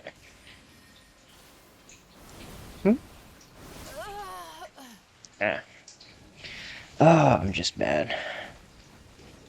So after 40 minutes of pain, talking to my friend, and, you know, generally enjoying using and experiencing like raids and follows and whatnot, that was kind of a cool moment in that stream, considering I am on like the microcosm of streaming, because I really don't have time to do it. But I ended up finding myself, you know, enjoying it for what it was, even though it's on a very small scale compared to your like 1% streamers. But yeah, Rolana was not going well, so I decided to change up my strategy by getting Howl of Shabriri for a bit more damage, and Flame grant me strength in case I wanted to not use Howl. It took me a minute to realize that, you know, Hal overrides Flame Grant Me Strength because they're both body buffs. But that's neither here nor there. Considering we actually could take a few hits, I figure Hal would help increase the damage a little bit. It outweighs it. And you want to know how that went? Not great.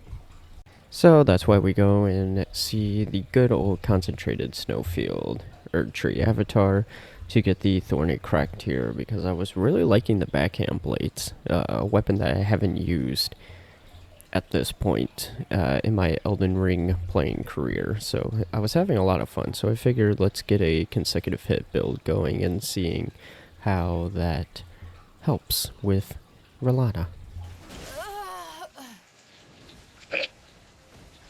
And there's Hal Shaburi. Okay.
Oh my god. What is that Mania dash? Oh crap.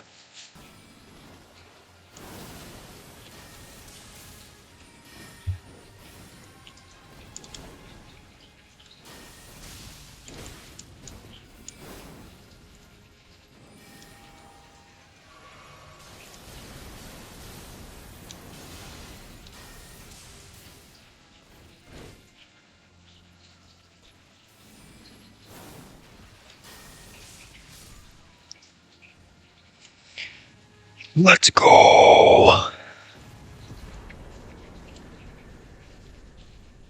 Oh my god.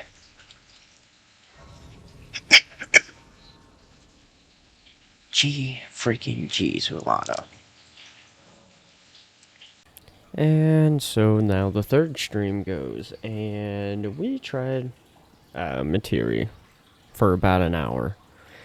And honestly, I was not getting anywhere. I switched up the build. We went with a unsheathed Uchi Katana build, but the big thing that was really getting me was the phase transition. Like, look how far away I have to run from Materi just so the blast, the AoE blast, doesn't hit me.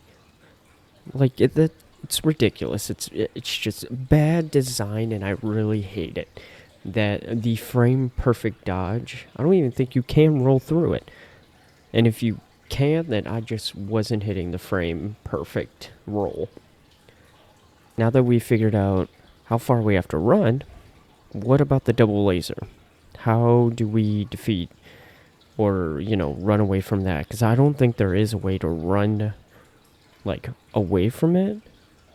And you would have to get lucky on running or with Materi in a clockwise way, or it's dumb. It's just a bad ultimate move when you have base health. So essentially, what we're gonna have to do is beat Materi before she does the laser move. And let me tell you, easier said than done when trying to figure out her other moves that she does and trying not to get hit. And just, you know, it is what it is. But after a handful of times, we finally got the run, and let me tell you, I was on the edge of my taint.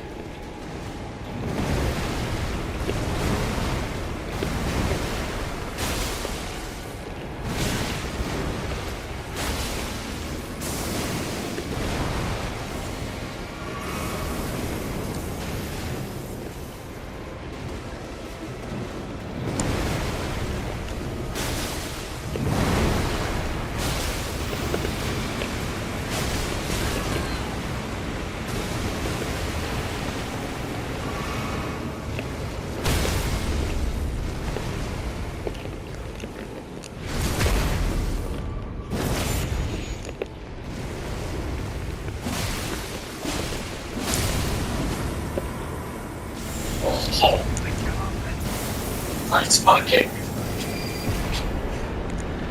Yes! Let's go! Oh my. Oh my god, we did it. We freaking did it. I'm not even. Oh my god. What an insane fight. Surviving on 1 HP in a dream. Oh my god. Oh man.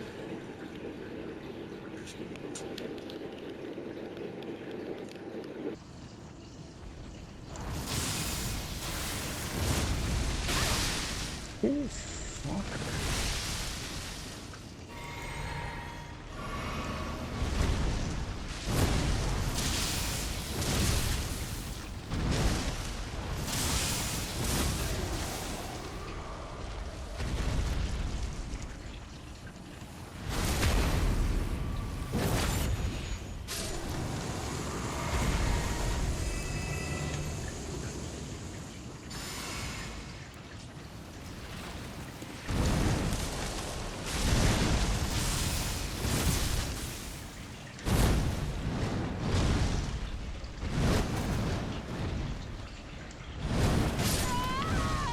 No. Ooh, I fell early.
Oh, I ran out of stamina. No.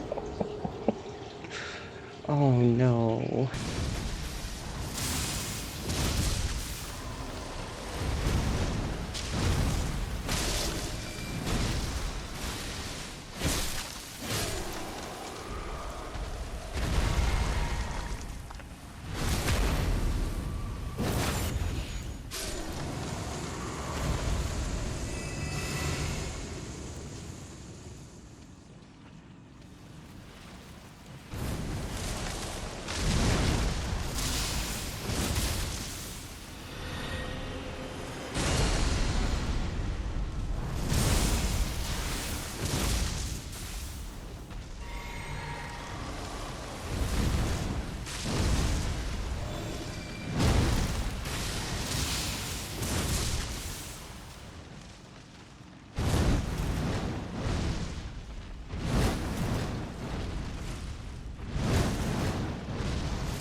Let's go. Finally. Oh my god. R.I.P. that stupid freaking sunflower.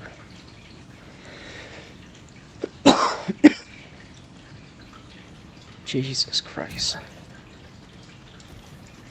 Well, after the fun of the sunflower, next we go through the putrescent gauntlet, which I feel like this is harder than actually beating the putrescent knight, just because I, I hate this. I hate this area so much. I hate the little eyeballs. I'm glad they found a more unique way to use these enemies from the base game, just being little detonator bombs, but like back to the drawing board, like there had to be some other way to make this place a little bit more interesting.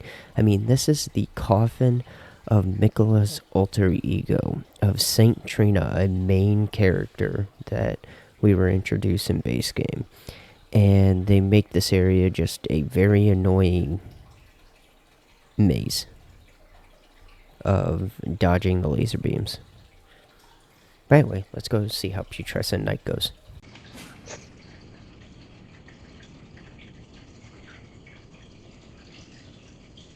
Oh shoot, I don't have stamina. Oh. Boop.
There we go. Next on the docket, it's going to be the main baddie himself, Mesmer.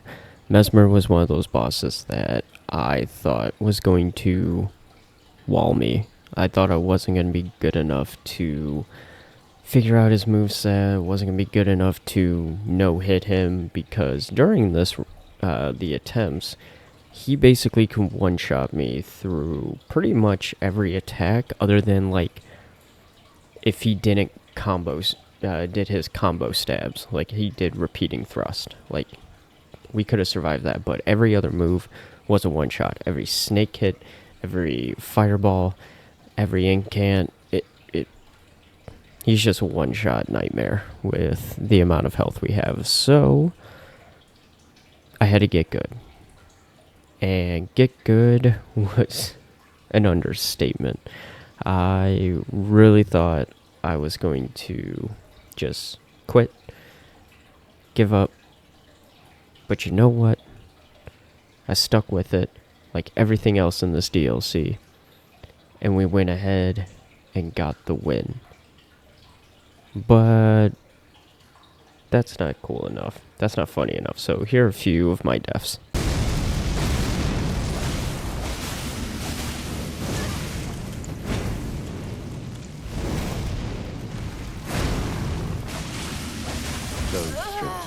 Of gold shall all meet death. Also, in the middle of facing Mesmer, I forgot that I went and killed Hornsent just so I don't have to deal with him with the game fight. Apologies. Oh, mother. Those stripped of the grace of gold shall oh, lifeless creature, embrace thine oblivion. Those stripped of the grace of gold shall all meet death in the embrace of Mesmer's flame.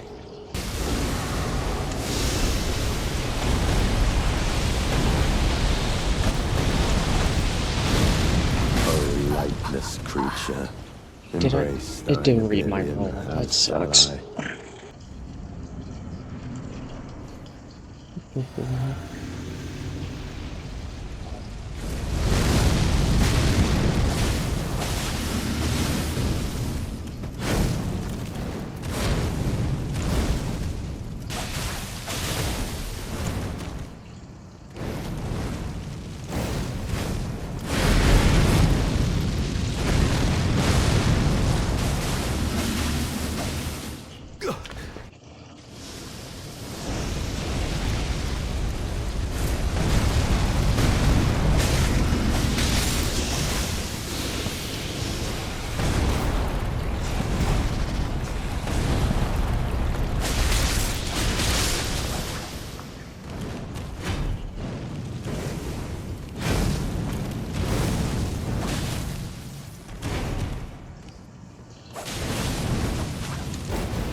Easy. Mother,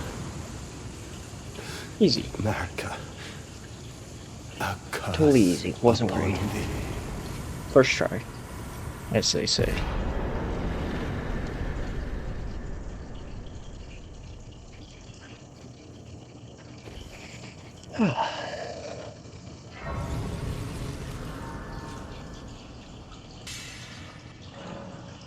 Didn't even get hit.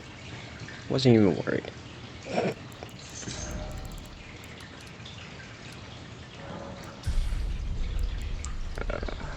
Yeah, like nothing's going up. That's funny. With Mesmer defeated relatively quick in that stream, I had the rest of the time to just try and beat Ramana, and honestly, it didn't go well.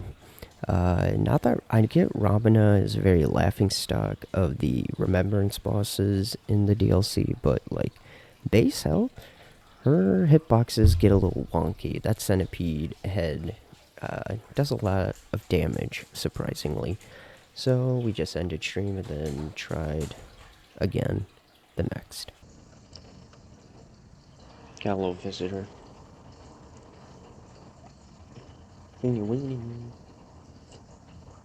That's Sabrina. Not my cat, but apparently my best cat, though. She's something. She's mean. She's not a loving cat at all. But she does funny shit, so still a cat.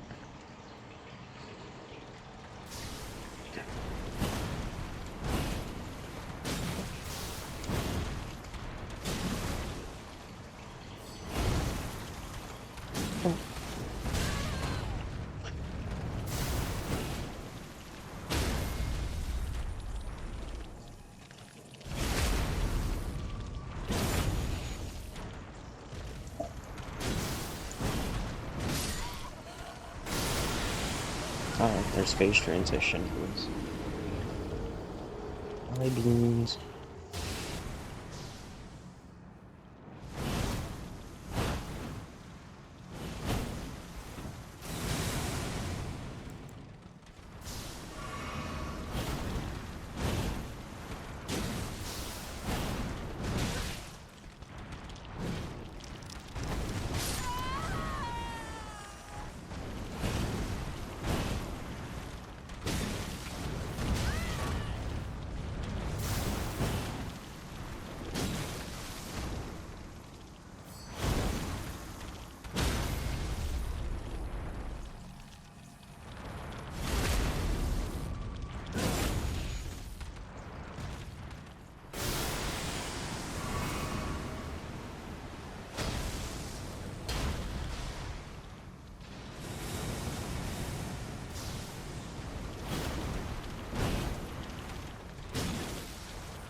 Alright, so next time that I get stuck with getting one shot, just put on Ritual Sword Talisman. Oh my god. That's all it took. That's all it took was the Ritual Sword Talisman to not get one shot by the stupid frickin' centipede hitbox. God. Alright, feel better. The girl was annoying the shit out of me. Now, now the real bullshit. Well, I guess we could go and do, we can do mid-year now. There's always that.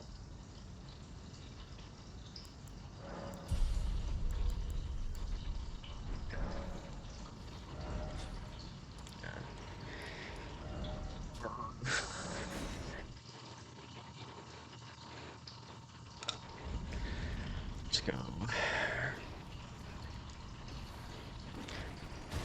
What weapon should I even use, though? Like, real talk. Just do that.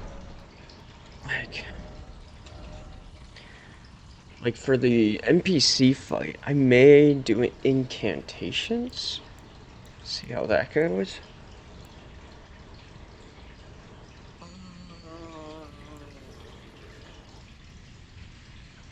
Honestly, Jory may be a backhand blade sort of ordeal.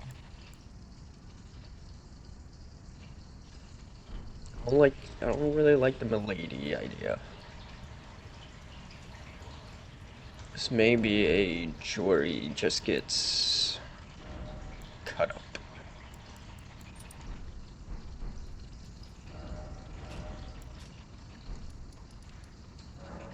Oh yeah, let's gotta mark Romina. Alright, 2 more left.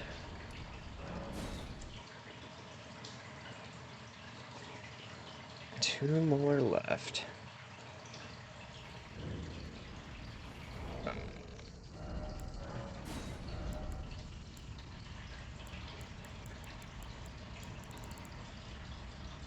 Wait, do I seriously not have the torch or the light?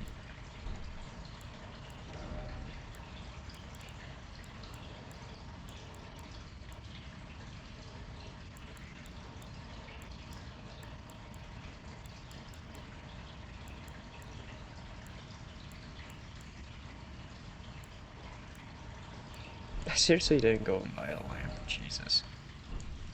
Oh, fudge.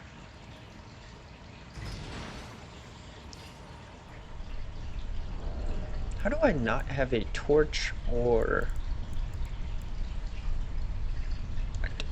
I wild. Absolutely wild. I didn't even go and get a torch. Or a hand lamp. Like, there's 3 of them you can buy in the game, and I just forget.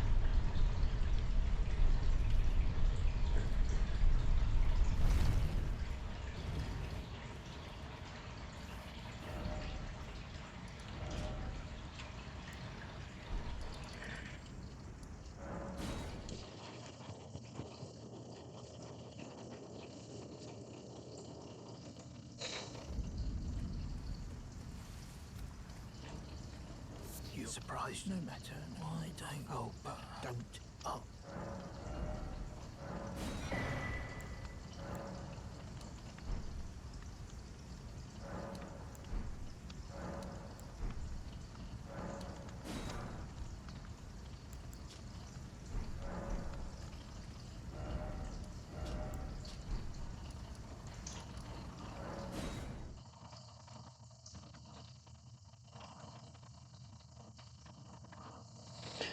Alright.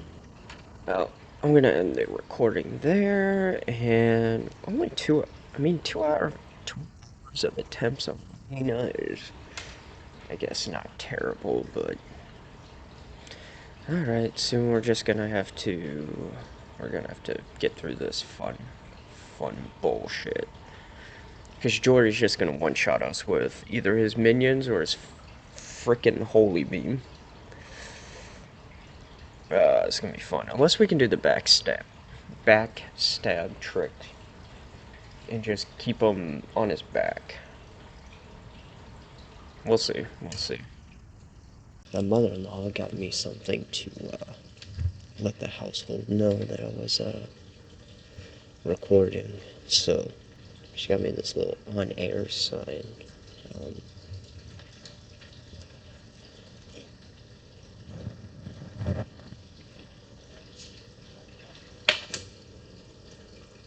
it's a little bright, but yeah. I have a doubt that we can beat him fairly quick. He's one of my favorite bosses in the DLC. Alright, so we're doing that first. Okay.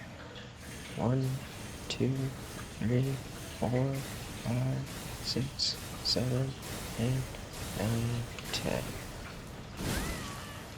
No way did that. Wow. He's just better. Such a jabroni.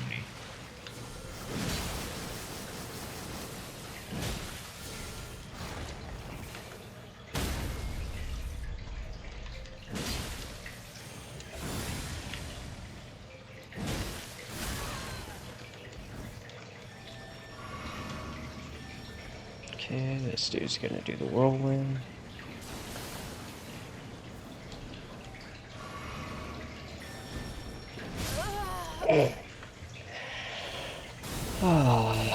Oh, and that's what we wanted.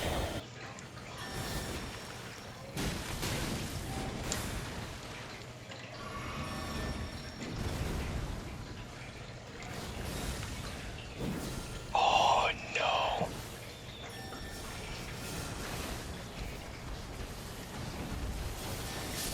What?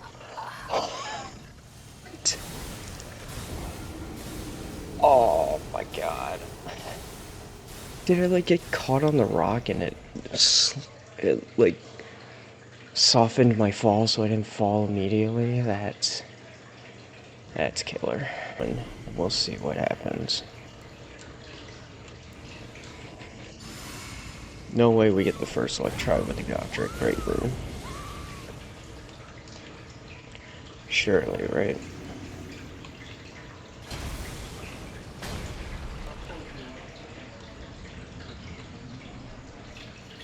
Okay, got the good.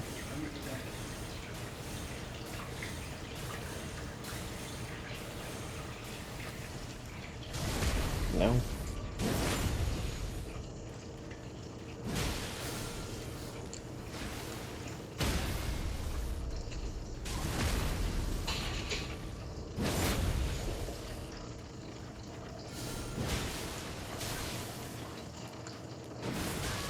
That miss. Unfreaking believable. Longest freaking sword in the game and it misses.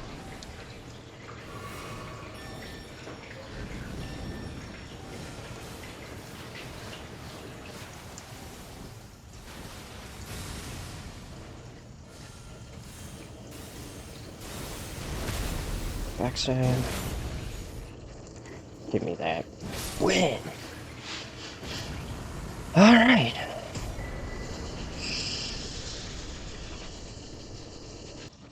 Well. Switch. Okay.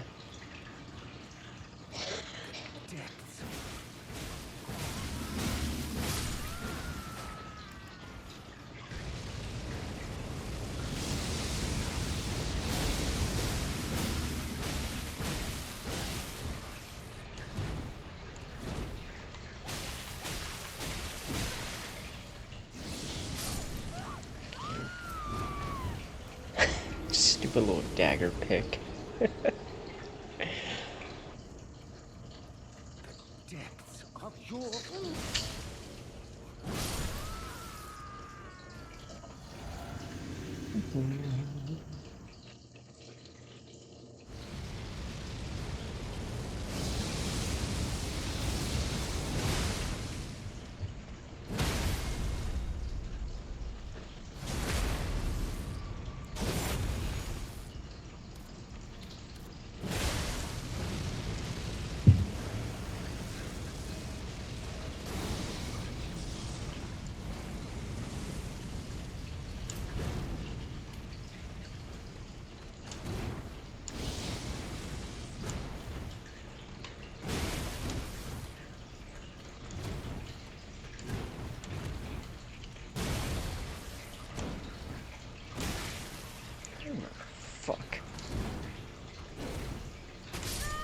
And you're a bigger fuck.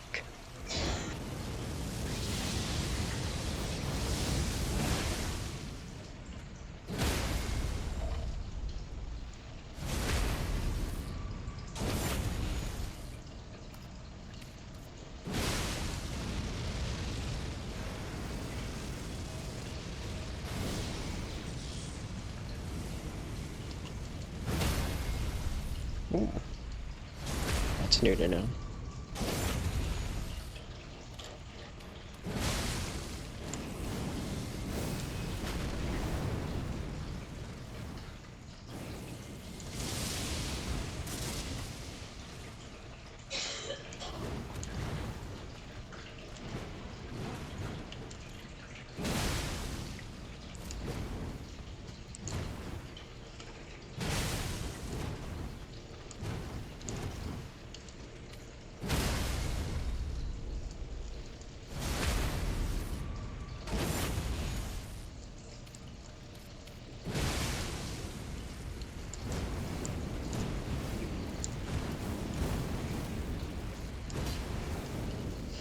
Let's go! Fuck yes! Oh my god, what a... It all came down to the move that kept killing me, and I finally got it perfect. Let's go! Oh my Jesus! Oh. Oh.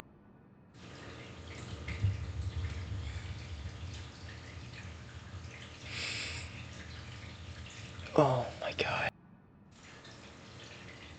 So the chicken wing has a lot of stat requirements, and wielding it with basically a build that has none of that, it took a lot of theory crafting. It took a lot of testing to make sure I could wield it with the strength, wield it with the arcane requirement, and still do decent amount of damage. And that's how we did it. We did it with the silver tier helm, we did it with the strength talisman, and we did it with Radagon's Source Seal, the classic. And not even using Godric's Great Rune, which also would have made it a little bit easier, but I can't keep wasting those, as I knew we were just going to be throwing ourselves into attempts. But yeah, there you go. That's how you wield the chicken wing at essentially rune level 1.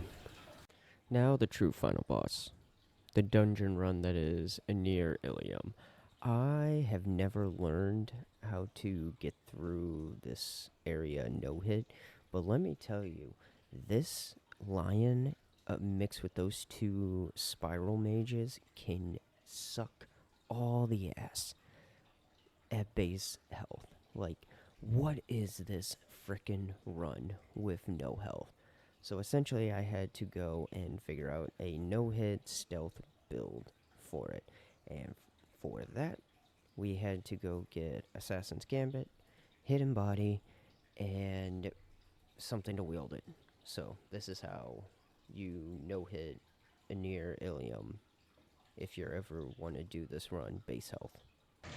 Assassin form.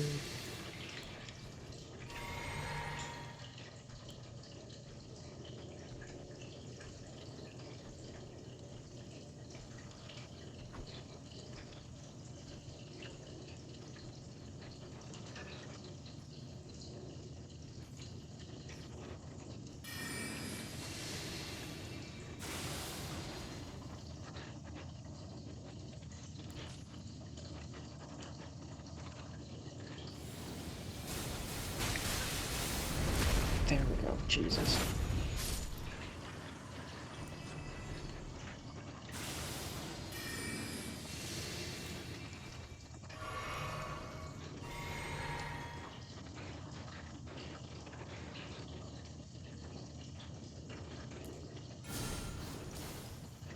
Oh my god, how easy.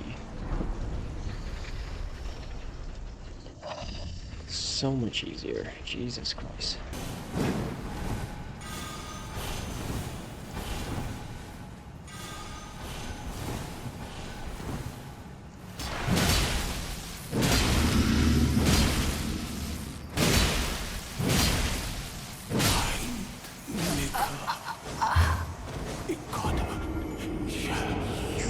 Done. Oh my god.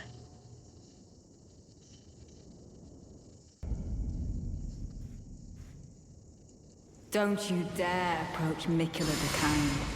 Needle Knight Ledder and Dryleaf Dane will never allow this.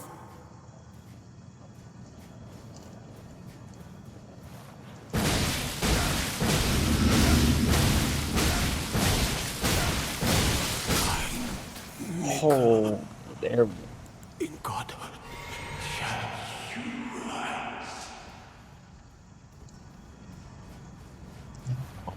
One. I'm sorry for speaking to you as a compatriot when we stood before the withered arm. Kindly, Mikula, make the world Stars. a gentler place. Stars.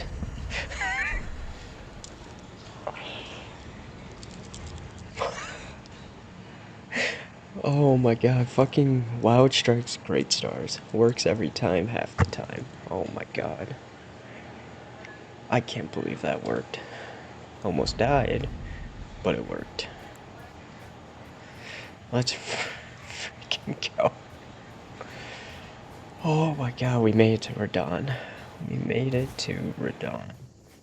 And made it to Radon, was it 4.5 hours on this one stream to beat Radon. I knew that fighting Radon with Base Vigor, with no matter how much damage we have, was going to be difficult. I didn't imagine it was going to be this difficult. On 2 separate days, I was losing it against Radon. I knew that during the time of this, he was patched.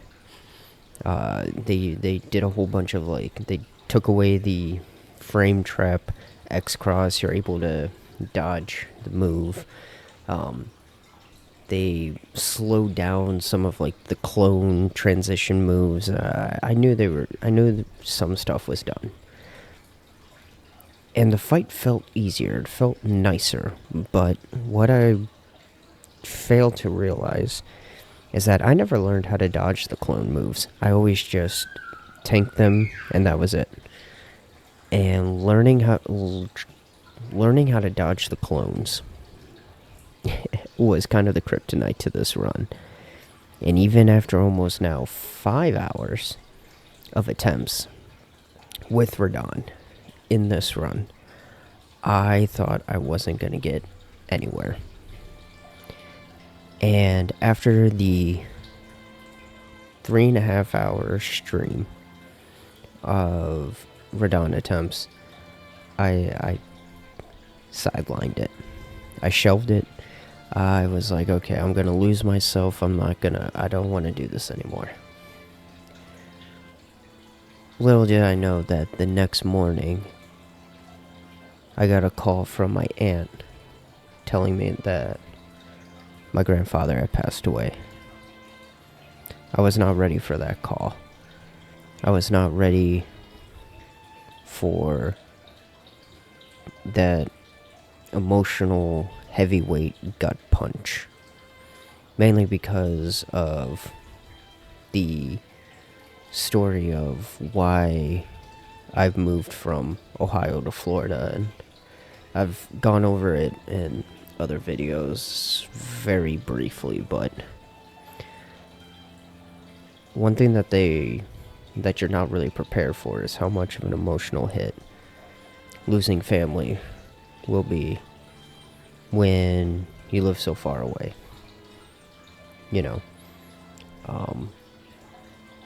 even though you feel so far away, and then it comes crashing down, and then it hits you like a ton of bricks. And for a couple days, I actually tried to avoid talking to my family because I didn't want to lash out again. I didn't want to project, I guess is a word. and you know, then that never works. Confront your feelings is always the better way to do this. But yeah, after a couple days, funeral talks, and you know, making sure the rest of the family's okay and everybody hopes I'm okay. I kind of just, I don't know, wanted to give up, essentially. And that's also not a great excuse, but it's hard it's hard if you're somebody that doesn't know how to confront emotions and just holds everything in and doesn't talk about it. And maybe that's why I buried myself in this game for 3 years. It's just something comfortable. It's something fun. It's something I enjoy. And I generally use it as an escape. It's what Elden Ring was the reason I started my channel after the first, big, I don't want to say trauma, but it might as well have been. I played Elden Ring to distract myself. I played Elden Ring to create the first channel, and this one, as an outlet. Trying to, I don't know, feel comfortable talking, feel comfortable with expressing myself, feel comfortable with just being out there in a very, safe, secure spot. No DDoXing. No. But after this little griefing period that I had between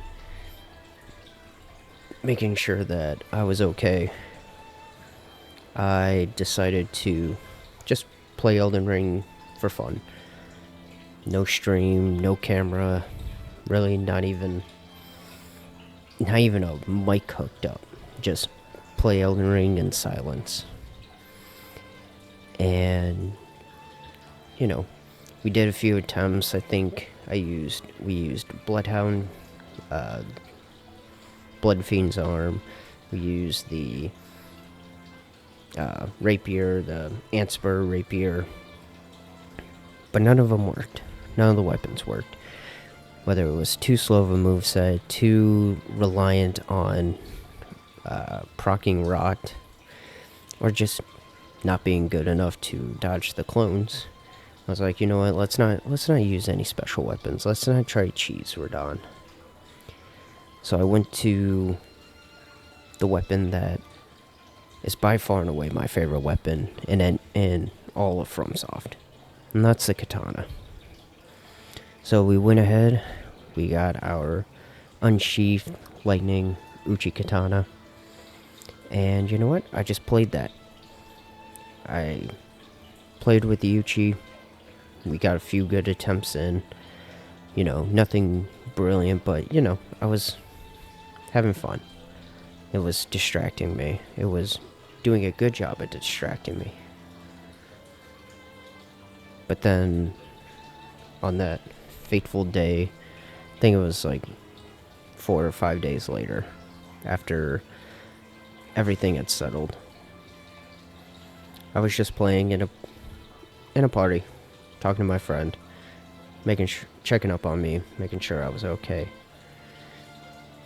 And they wanted me to go play something else. I'm like, oh, when we're ready, I'll switch over, but let me get a few more runs in with this.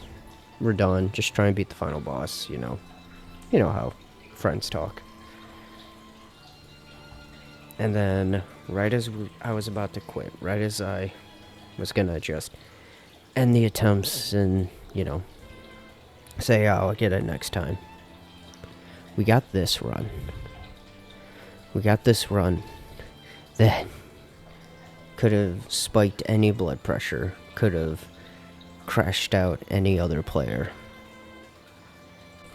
But we went ahead and beat Elden Ring, only leveling dexterity, and only leveling faith while only doing lightning damage. And here's how that run went.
And there's the run.